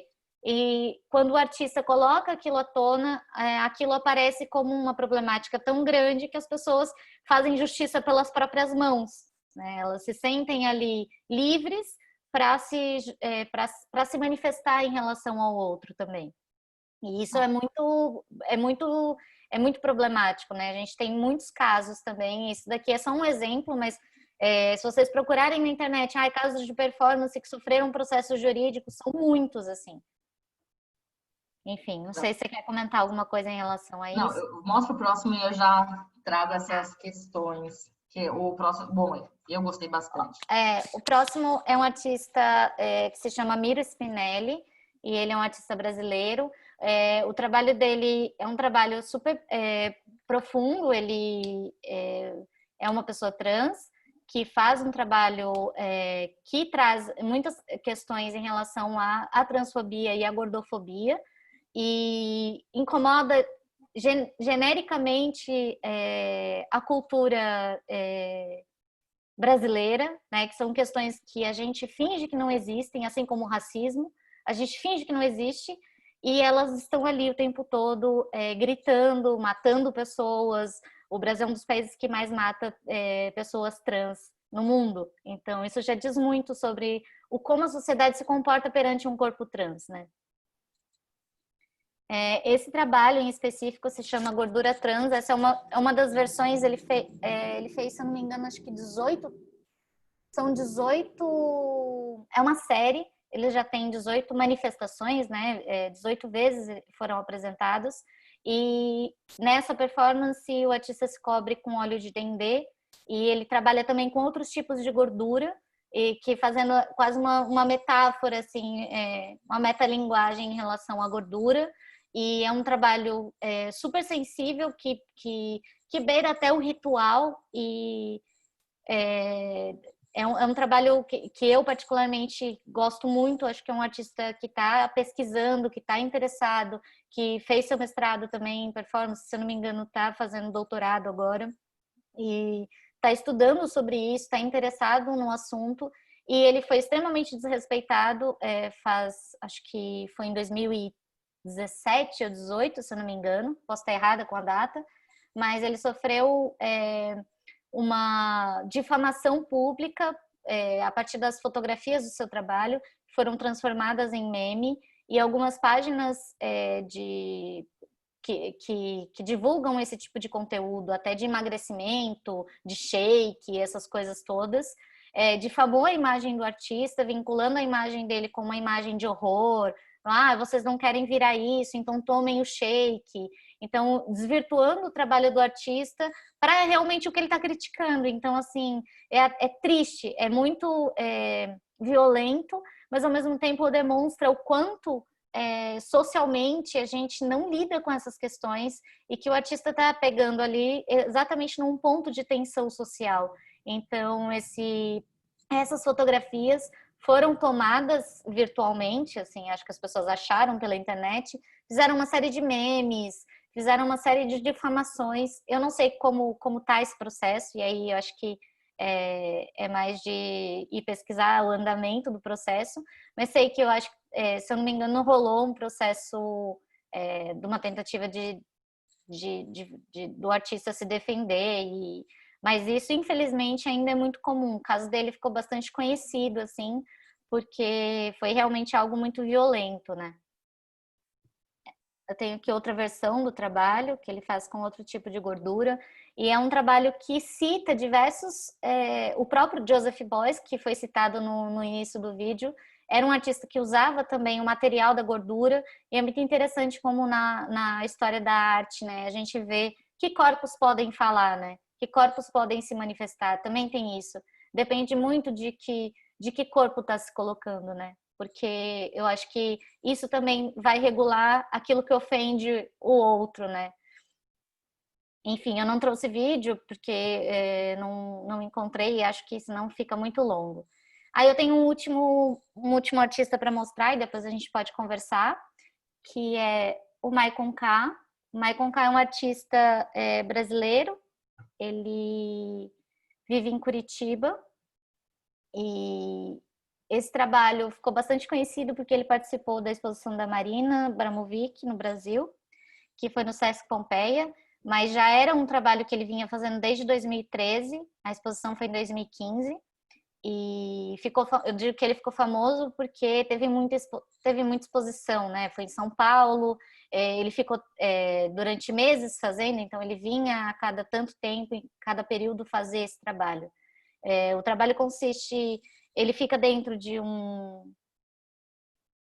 dessa espécie de inflável, transparente, e uma pessoa passa um líquido no corpo dele e ele fica imóvel até esse líquido secar. São cerca de 3 horas de duração de performance.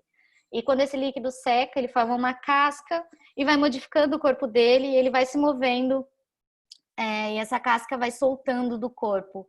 Ele tem uma pesquisa sobre a questão da cobra, desse imaginário, né, da cobra, da serpente, de trocar essa casca, e esse trabalho é um trabalho que propõe essa ação. As pessoas podem entrar dentro dessa bolha, tem uma entrada limitada, né? Eu não sei muito bem quantas pessoas podem entrar, não me lembro, mas as pessoas podem entrar e assistir de dentro ou podem ver de fora. E aí eu estava até contando para a Fê que esse foi um trabalho que sofreu também muito em relação à difamação ou mesmo processo jurídico. Ele foi preso quando ele apresentou em Brasília, no museu, na frente do museu, né? Eles montaram na frente do museu e ele foi preso, não sei como está esse processo. E também saiu agora uma decisão nova. Aqui. Esse não está abrindo. Enfim.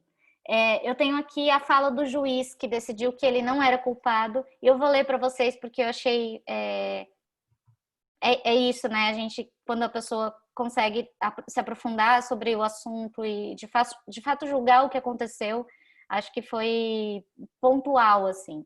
O juiz disse: ressalta-se indisfarçável propósito de odiosa censura, inaceitável imaginar que meia dúzia de incomodados ou sensíveis com a nudez do artista atrapalhassem uma apresentação artística. A arrogância e a ignorância saltam aos olhos. São pessoas que se arvoram tutores de uma população inteira, hipócritas que acreditam ter o poder de censurar o que o vizinho pode ouvir, ver ou consumir. Nesse parecer definitivo, conclui-se que não houve crime por parte do artista, mas sim tentativa de censura e violação do artigo 5º da Constituição, que garante a liberdade da atividade artística. E aí aqui o artista comenta: fico feliz porque essa decisão pode ajudar em outros casos e...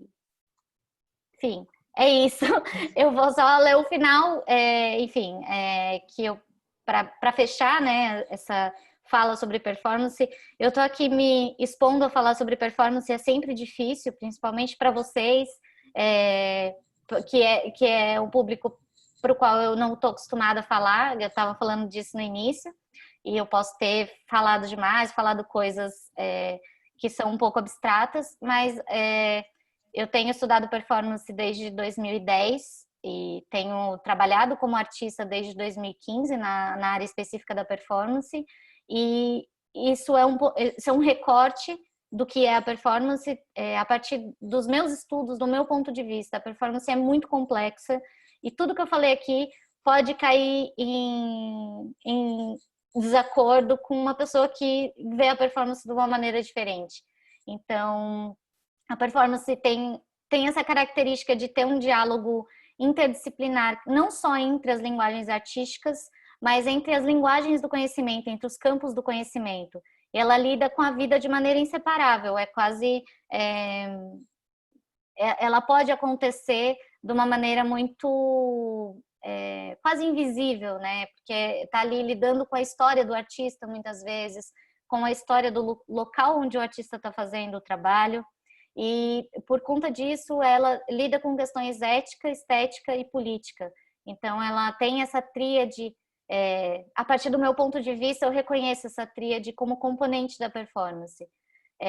E dizer que o corpo não existe em si mesmo, é impossível separá-lo do seu contexto social, e é no corpo que a política se aplica. É por isso que a performance, ao lidar com o corpo, ter o corpo como lugar de fala, ela coloca realmente em questão muitas questões sociais. Então, se você pensar até o que uma pessoa pode fazer com o seu próprio corpo, né? Qual o limite? Ela pode furar o corpo inteiro, ela pode, como o Chris Burden propôs nos anos 50, de uma pessoa atirasse no seu braço, anos 70, atirasse no seu braço e a bala pegou no braço dele. Qual o limite, né? Ele se pregou também num carro com as mãos e como se fosse um crucifixo.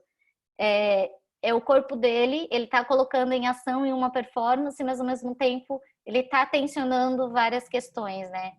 E, enfim, é isso. Eu agradeço o espaço e agora a gente mantém o diálogo. Vamos lá, eu vou pedir aqui para a gente olhar e aí pensando, é bem complicado, né? Principalmente quando a gente fala, às vezes, do que poderia, por exemplo, ser considerado uma violência contra o corpo, a gente tem que conciliar alguns direitos, algumas questões. Então, por exemplo, eu até brinco, né? Você dá um tipo assim, olha, isso no Brasil ia dar um problema. Ia dar um problema, a gente sabe, né? Enfim, de novo, sopesar direitos. E aí eu volto à discussão, né? O que eu posso fazer ou não, o que a gente pode fazer, pensando principalmente sobre essa questão do obsceno, que acho que é o grande alvo, aconteceram várias questões. A gente viu há alguns tempos e ficou bem famoso, o caso da Bienal do livro, com o livro com a capa, que era um quadrinho com um beijo gay, e aí no final o quadrinho vendeu muito mais depois, por conta da repercussão, foi até curioso, porque as pessoas queriam comprar, queriam saber, mas o que é obsceno, né? E como que a gente enxerga isso? Como que a gente não enxerga, né? Quem está vendo, quem está criticando. E aí a gente faz até a piadinha assim, o que aconteceu no metrô ninguém viu, né? Mas o problema é a performance artística. A gente queria até um vagão especial, mas como que eu regulo isso? Como que eu trago a resposta do direito, né? A gente tem uma previsão, lógico, no Código Penal, que foi, inclusive, o que origina esses processos que os artistas sofreram, né? Mas o quanto eles se enquadram ou não. E aí, bom, eu e a Leti, o voto do juiz, né? O que vem, assim, o teor da sentença dele é muito interessante. Bem crítico, bem estruturado. E ela tá bem, assim, não sou eu que estou falando, gente. Assim, foi o juiz que diz, e se ele é juiz, autoridade, ó, não fui eu. Porque a gente sabe que pode também acontecer esse outro detalhe, né? O que a gente vem tratar, o que é obsceno, né? O que não é. Como que isso está previsto, o que não está. Olha, né? E aí por isso a gente tem eu trago essas reflexões e eu vou até voltar aqui. Peraí. A gente coloca como ato obsceno em local público, mas o que é um ato obsceno? Não tem. A gente tem, antes, né, não existiam leis contra a obscenidade até o século XIX. Isso vem muito como uma construção, né? Do que a gente colocou. Antigamente era, se não insultar a igreja, tá tudo certo.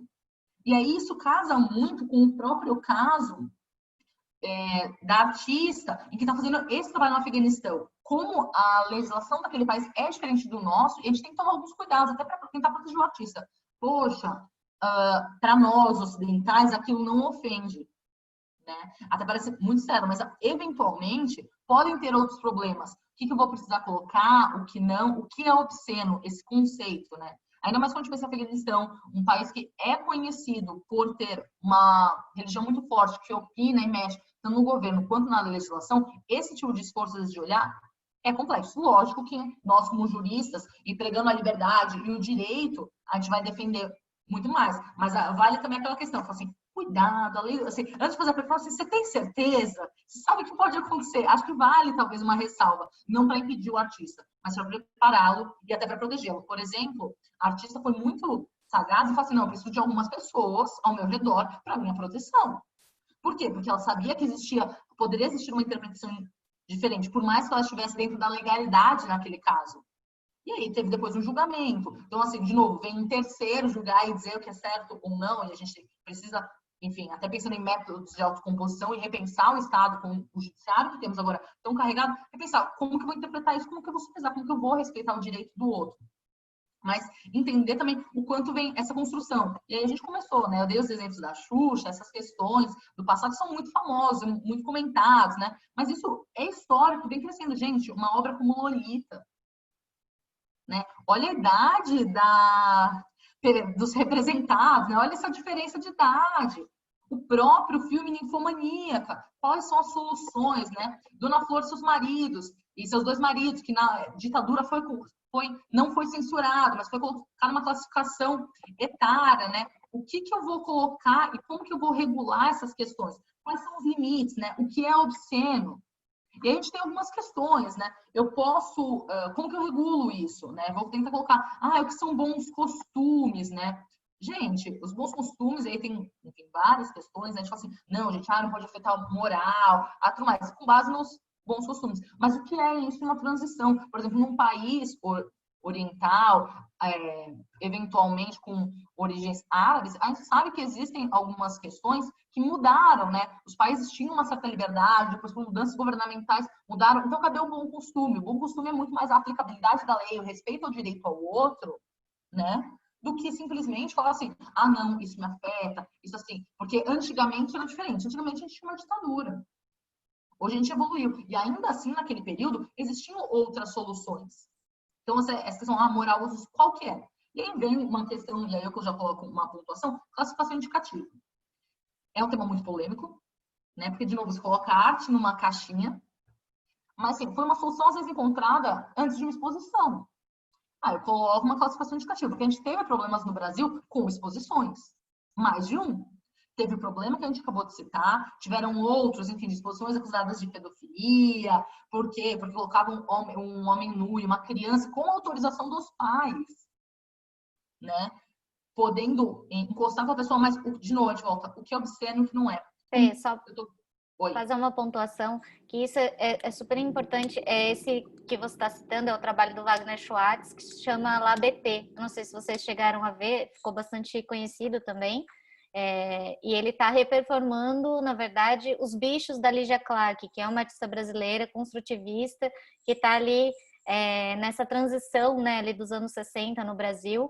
E o que ele faz, na verdade, quando a gente configura a performance, é muito comum você ver o corpo nu na performance. E isso sempre traz muitas polêmicas. E, na verdade, a performance entende, os artistas entendem que qualquer objeto que eu coloque, se eu estou com uma camiseta azul e ela tem botões, e se eu estou com uma camisa fechada, isso já é signo. Então, o corpo nu também é uma maneira que veio historicamente sendo construída como o corpo estar ali nele mesmo. A gente sabe que isso também traz outros signos, mas também é uma questão, né? Porque a gente lida com o corpo nu só quando ele só é aceito quando ele está sexualizado, numa revista, no meio da rua, numa banca de jornal. Então, ali o corpo da mulher nu ou quase nu, tudo bem. Se ela estiver fazendo uma performance, se ela escolheu estar sem a roupa, não pode, né? Também tem esse lugar de entender o quanto o ato da performance, ele não é um ato sexual. O ato da performance é um ato artístico. Se o artista está nu, é só um detalhe da situação. Então, assim, às vezes ganha uma relevância muito grande porque entende-se qualquer corpo nu como um ato obsceno mesmo, né? Ou como um ato sexual. No caso do Wagner Schwartz, ele está nu e as pessoas podem manipular o corpo dele e colocar na posição que elas quiserem. Essa situação, a mãe estava com a criança e a mãe propôs de ir com a criança, interagir com o trabalho. E ela tinha noção de que aquilo é um trabalho artístico. Aquilo não é uma pessoa estranha, uma pessoa que ela vai abusar da criança. É um trabalho artístico, está sendo assistido por um público, está dentro de um museu. Então, assim, é outra configuração, até para a criança entender que ali naquele espaço é uma situação diferente. Então, é muito complexo isso, mas entender também o quanto a gente configura o corpo como um desnaturalizado, né? O corpo nu é um corpo desnaturalizado, é um corpo sempre sexualizado, né? Enfim, só queria fazer essa pontuação. Não, mas exato, isso traz uma reflexão muito importante. E a gente busca o outro para julgar e para referendar, mas nós julgamos, né? Por exemplo, uma roupa. Eu sou advogada, síndica também. Então a gente usa os trajes formais. Por quê? Porque é requerido, isso traz, né? Quantos casos, até na atualidade, a gente está vendo de juristas que são vistos fora de seus trajes formais, na sua vida habitual, questionados. E o artista mesmo, ou seja, se o artista coloca uma roupa, ele também está representando algo. Ele vai ser algo de determinado julgamento e análise. E vai ter uma interpretação diferente da performance. Então, a gente volta a discutir o que é obsceno, né? O que eu posso fazer ou não. E isso traz uma outra questão. Ok, tem todo esse papel da arte, falando tudo isso. E aí eu brinco aqui com duas questões, até o pessoal, às vezes, do escritório brinca comigo, fala assim, Fernanda, cuidado com o que você vai falar. Mas, gente, existe uma censura das mídias? E aí as pessoas falam assim, nossa, por que as plataformas estão censurando, não permitem que eu coloque um corpo nu? E assim, o que acontece, né? Existe isso, não é... Como que você aplica? Bom, a gente sabe que existe a liberdade, existe a dignidade da pessoa humana, tem vários direitos fundamentais, mas os principais embates que a gente vê hoje em dia são 3. Liberdade, direito da privacidade, e aí entra imagem, proteção de dados que está na moda, todo mundo está comentando bastante, e dignidade da pessoa humana. Então, a gente está vendo dignidade, porque várias pessoas com discursos, às vezes, podem soar preconceituosos, algumas questões, versus tanto a privacidade, a honra da pessoa, quanto a liberdade. Então, a gente vê esses impasses, né? O que eu posso falar ou não, o que eu posso dizer. E aí, nesse meio tempo, a gente tem as mídias. Como que elas se apresentam e qual o papel, às vezes, até do jurista de tentar apaziguar, encaixar alguma questão ali no meio. Como que quem vai analisar isso? Então, quando uma mídia, às vezes, ela pode ser responsabilizada sim, porque ela veiculou, né? Ela colocou, o museu é chamado, e tantas outras colocam essas questões, essas imagens de nudez. Hoje, muitas vezes, você tem uma questão, esse conteúdo pode ser impactante, você pode não gostar, enfim, coloca aquela ressalva. Mas qual a ideia? A mídia também vai ser responsabilizada e ela não consegue fazer, às vezes, essa curadoria de conteúdo que o museu consegue fazer. Então, e a gente sabe que existem opiniões muito discrepantes de tudo isso, e a gente precisa prestigiar todas. Então, como conciliar isso? As pessoas vão falar, a mídia está censurando. Não, muitas vezes ela está só tentando equalizar direitos. Bom, assim, eu vou evitar essa questão, eu vou colocar na minha política isso para não ter, porque a gente sabe que, eventualmente, existem outras questões. Tem o papel da arte? Tem, mas sempre existem abusos. E aí, seja pessoas, e aí já divulgando seu próprio corpo para outros fins, seja problemas com pedofilia, efetivamente, e as próprias redes, né? A gente cita e agora comenta umas questões, mas olha o trabalho que essas grandes redes têm com isso. Até a televisão tem problemas, a gente sabe de conteúdos, às vezes, que estão passando em um canal e quando vai ser feita a retransmissão cai. Então, a gente tem que entender, assim, é uma censura da mídia ou não? O que está acontecendo? E isso acaba sendo muito judicializado. Os principais casos que a gente vê, esses impasses entre liberdade de expressão, privacidade e até dignidade, estão vindo do ambiente online. Isso tudo está sendo questionado. A classificação indicativa é muito questionada? É. Tanto é que em São Paulo tem uma lei estadual, em outros estados também foi criada, teve estado que caiu essa lei, como o Rio Grande do Sul, porque por processo. Então, é uma questão muito delicada, mas são tentativas do direito de equalizar os vários interesses e evitar alguns problemas. E assim, mas por meio da liberdade de expressão, posso fazer qualquer questão. E aí eu falo de liberdade de expressão não só artística, mas como um todo. Não. E aí, de novo, a gente vai olhar muito mais a jurisprudência tentando colocar isso e regular. O que eu posso fazer e o que eu não posso fazer? Gente, e aí uma questão, eu brinco assim, foi a frase mais inteligente que eu ouvi de um colega. Ele nem é advogado, ele falou assim, pensa mais 2 minutos antes de postar, antes de falar, antes de fazer. Será que você faria? Pensa só 2 minutos nas consequências. O que vem? E essa é uma reflexão que ajuda muito no direito, né? Poxa, qual o retorno disso? O que pode acontecer? O que não pode? Principalmente pensando, e aí agora do ambiente online. Poxa, se eu reproduzir, isso não vai afetar o artista? Se eu xingar, não vai afetar? E aí os julgados, enfim, estão aparecendo muito, basicamente, como enquadramento, o que for vexatório, você não pode. Então, quando a gente vê a utilização daquela obra Gordura Trans, aquilo é totalmente vexatório. Então, ela ofende várias questões. Primeiro que é contra a lei de direitos autorais, porque utilizou indevidamente, seja a fotografia, que é protegida, seja a performance, seja a intimidade. E aí, primeiro, direitos autorais, seja direitos da personalidade. Ofendeu a honra dele, ofendeu a imagem, utilizou fora de contexto, precisaria de uma liberação, de toda uma autorização específica para isso, assim como para utilizar o direito, as sessões de direitos autorais, precisaria de uma eventual até cessão de direitos, e eu separo entre cessão e autorização, porque são questões diferentes, né? Mas uma licença, uma cessão ou só uma autorização, mas precisaria ter esse documento. E ainda vem uma outra questão. O quanto a sua liberdade está indo além, conferindo na própria dignidade, ainda mais pensando que se tratava de uma pessoa trans, se tratava assim, de uma pessoa considerada gorda pela sociedade e que repudia isso. Então, tem várias questões ali para a gente trabalhar. E como isso eu vou conseguir equalizar? A jurisprudência vai nos falar conteúdo vexatório. Ou seja, qual o limite? E aí a gente tem algumas questões, por exemplo, que já com outros casos. Se o problema é entender a performance, não, a performance é isso, então vamos fazer uma analogia com um caso bem famoso. Roberto Carlos. Roberto Carlos teve a biografia, mudou até o artigo 20 do Código Civil, que agora quando vocês acessam a lei, tem até inferir ADI, que foi julgado, né? Mas como que a gente vai conseguir trabalhar essas questões? Então, isso tudo precisa ser analisado. Naquele caso, porque a biografia foi repensada, foi resolvida em acordo, por quê? Porque seria necessário, olha, estava indo além o conteúdo da biografia, você vai trabalhando outras questões. E isso vai se expandir para várias mídias. A gente tem muito conteúdo e muitas questões para trabalhar, mas como isso se equaliza? Isso vai aumentar e a gente começa a fazer esse recorte para outras mídias, para obra multimídia, por exemplo, até porque a Cíndia já está aqui preocupada com o tempo. Eu falo rápido, Cíndia. Gente, segurem-se, porque se tem uma pessoa que consegue falar rápido, até cadê o Spencer, aquele que ele é dublador, é até brincadeira, assim, o pessoal, meus amigos me zoam que eu poderia ser radialista. Obra multimídia, qual o problema, né? Tudo que a gente falou até agora, a gente brinca assim, nossa, vamos chocar, vamos colocar? Sim. Porque isso, através da performance, eu consigo aplicar isso para todas. Mas essas questões na performance estão mais claras em muitos aspectos. Por questões até de didática, de encadeamento de uma expressão de arte que não é tão olhada, a gente consegue repensar o quanto isso está acontecendo. E aí você tem, em alguns casos, vídeos, o que eu estou aplicando aqui. Então, são obras que têm muitas questões. Então, numa obra multimídia, o que eu vou colocar?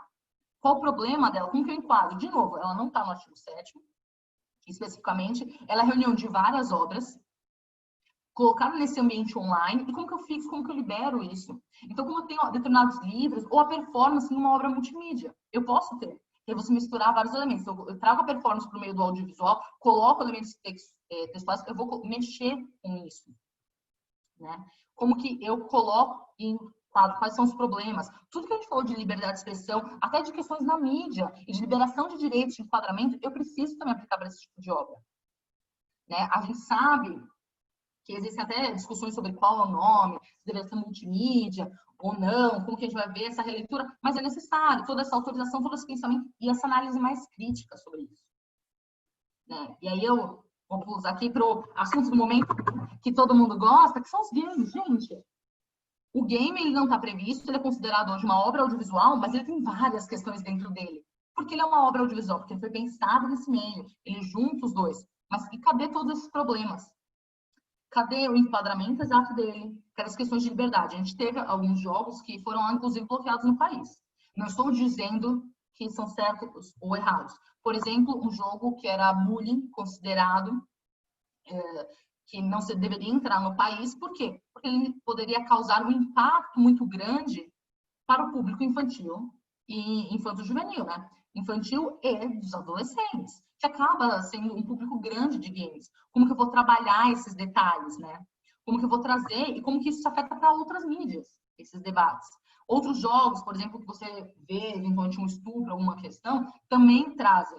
E aí é muito complexo, quando você puxa isso na performance, você tem, é complexo por um lado, você tem uma pessoa que você precisa proteger.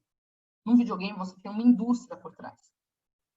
Você tem muita gente falando por trás. Porque num videogame, você vai ter os direitos autorais sobre cada uma das criações, né? Você tem o software, você vai ter as marcas inseridas, o domínio. E aí eu vou pular aqui, só para rapidamente colocar isso. Esses aqui são os estágios de uma obra, para a produção de uma obra de game. Lindo. Assim, você olha assim, você fala assim, gente, para. Agora imagina o problema. Se eu tenho um videogame como aquele do bullying, que chegou a ser proibido aqui. Eu tenho toda a fase aqui de design, de desenvolvimento dele, eu tenho planejamento, e aqui eu tenho o pessoal que vai cuidar do software, o pessoal que vai cuidar da arte, a liberação. Quantas obras existem aqui? Então, eu tenho obra musical, eu vou ter roteiro, que é obra literária, eu vou ter o software, que é feito um enquadramento parecido com obra literária, apesar de ter uma legislação específica. Eu tenho uma série de liberações necessárias antes e que podem trazer um outro problema, uma outra questão. Inclusive, que hoje é uma indústria que está crescendo muito e está sendo questionado qual é o seu papel ou não. A gente está vendo gamificação de tudo, até do direito.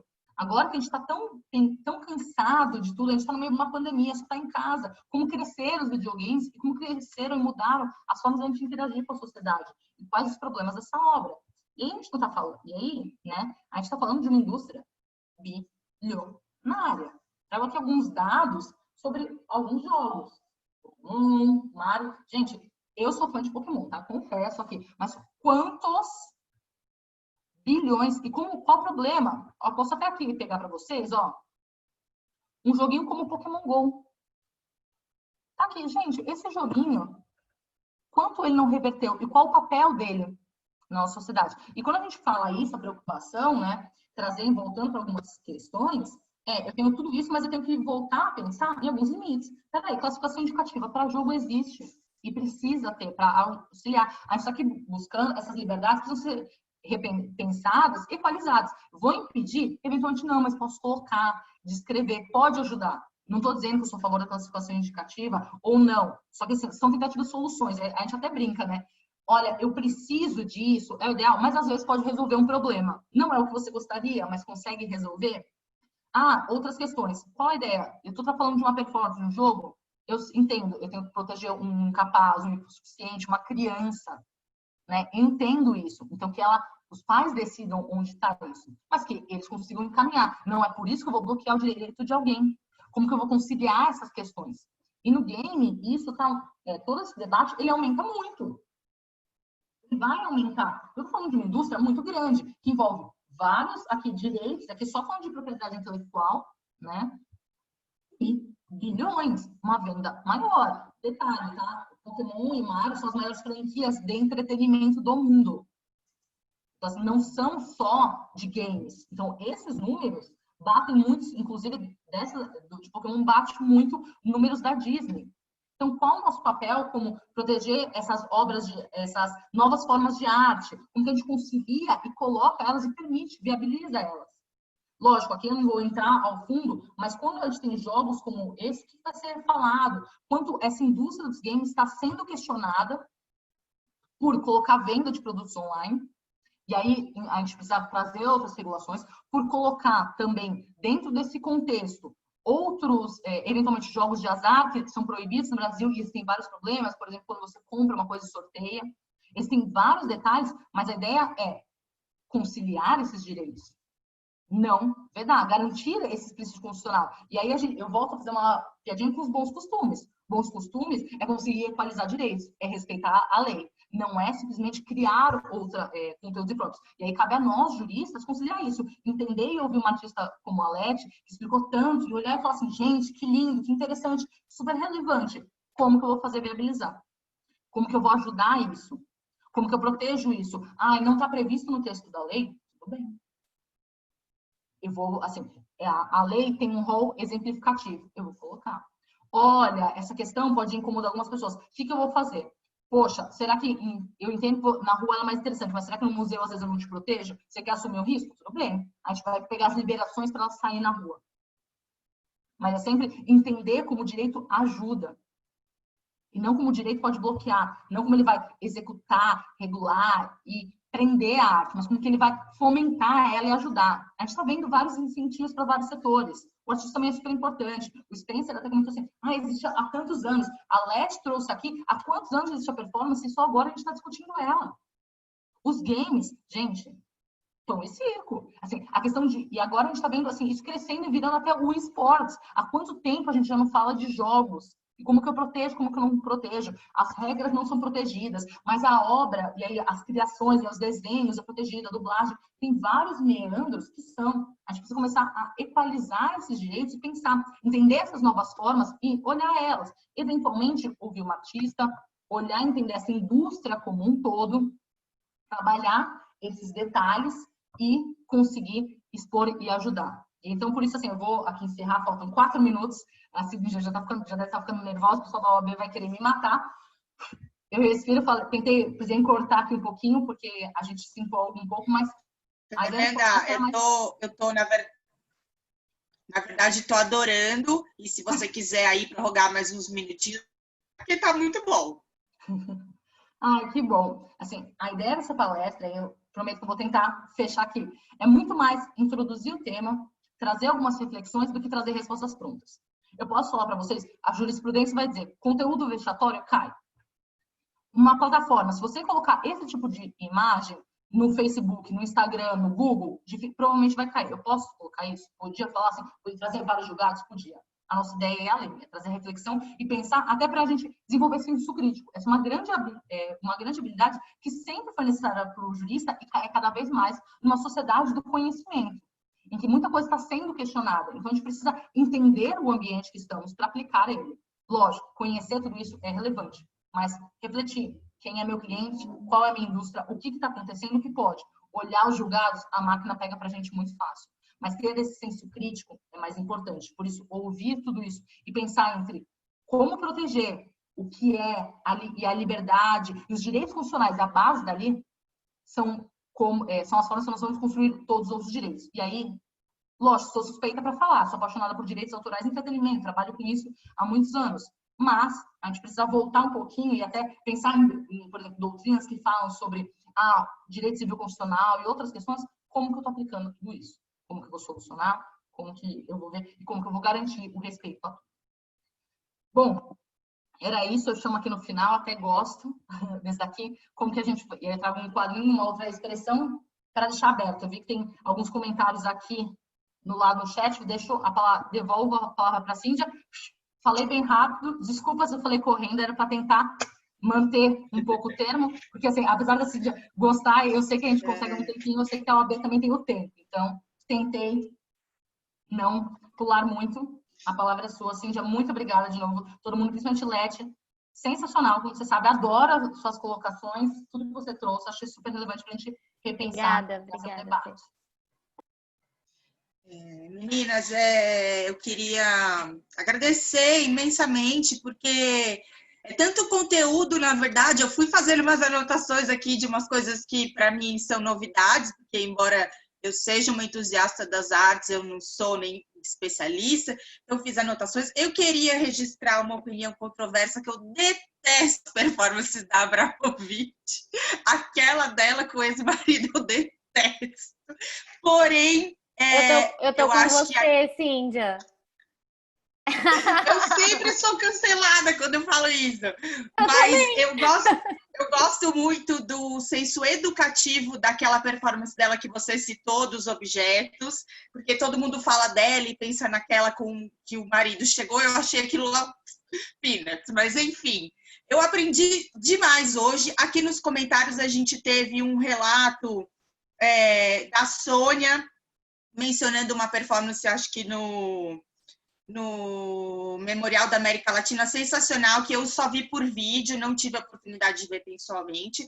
E a gente também teve um relato aqui da Priscila, que contou justamente que ela teve a sua performance usurpada e a pessoa ainda desmereceu os direitos dela. Então, por isso, a importância da gente ouvir tudo que vocês trouxeram hoje, mesmo sendo leiga como eu sou, e para quem é artista, a gente ter a oportunidade de ouvir uma pequena explicação, porque precisaria muito, assim, os temas que vocês trouxeram são muito complexos, mas foi sensacional. Então, eu só tenho a agradecer, dizer que a Comissão de Direito das Artes está aberta a vocês para novos temas, para novos debates. Eu acho que essa oportunidade da gente atuar aqui na plataforma digital nos aproxima, nos dá mais espaço para falarmos. Então, vamos pensar em outros temas, vamos conversar trazer outros artistas, talvez, vendo aqui o relato da Priscila, a gente juntar uns casos e vocês virem comentar, opinar, ajudar no que for. É uma outra ideia que eu tive aqui durante o tema, porque às vezes a gente também fala tecnicamente, porque aqui é um ambiente do direito, mas quem aproveita essas informações nem sempre consegue receber tudo isso com propriedade. Então, para terminar, porque a fala era de vocês foram brilhantes. Priscila, desculpa, Letícia, eu gostei demais dos vídeos Obrigada. Que você trouxe, foram escolhas muito interessantes. Eu acho que isso enriquece, né, a apresentação, e às vezes a gente não conhece um artista que tem um trabalho tão especial. Muito obrigada.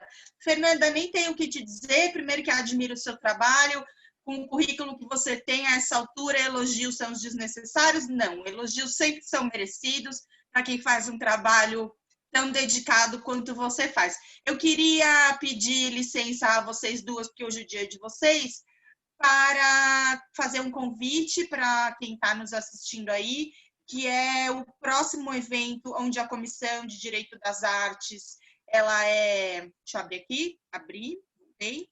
A Comissão de Direito das Artes, ela é convidada, mas, ai, gente, a pessoa não sabe compartilhar a tela, ficou bem, não sei, enfim, não vou conseguir. Não tem problema, é na sexta-feira, dia 14, é um evento sobre os 14 anos da Lei Maria da Penha, e a Comissão de Direito das Artes, eu tive o honrado convite da doutora Cláudia Patrícia Luna, e eu vou, então, falar sobre a influência da música na naturalização da violência contra a mulher. Também é um tema de arte, um tema difícil, estou super ansiosa e insegura, estou pesquisando aí já faz umas 2 semanas, e vocês todos estão convidados. Depois, quem quiser pode acessar lá no meu Instagram ou no próprio painel da OAB, que eu não consegui compartilhar aqui minha tela, mas é fácil, eu envio, estão convidados. Para encerrar, eu queria agradecer aqui a Marina, que hoje foi a nossa auxiliar, representando a OAB São Paulo, e aos demais colegas, pelo trabalho, pela dedicação. E, meninas, a casa é de vocês, estejam sempre conosco, vamos trazer novos temas. Muito obrigada.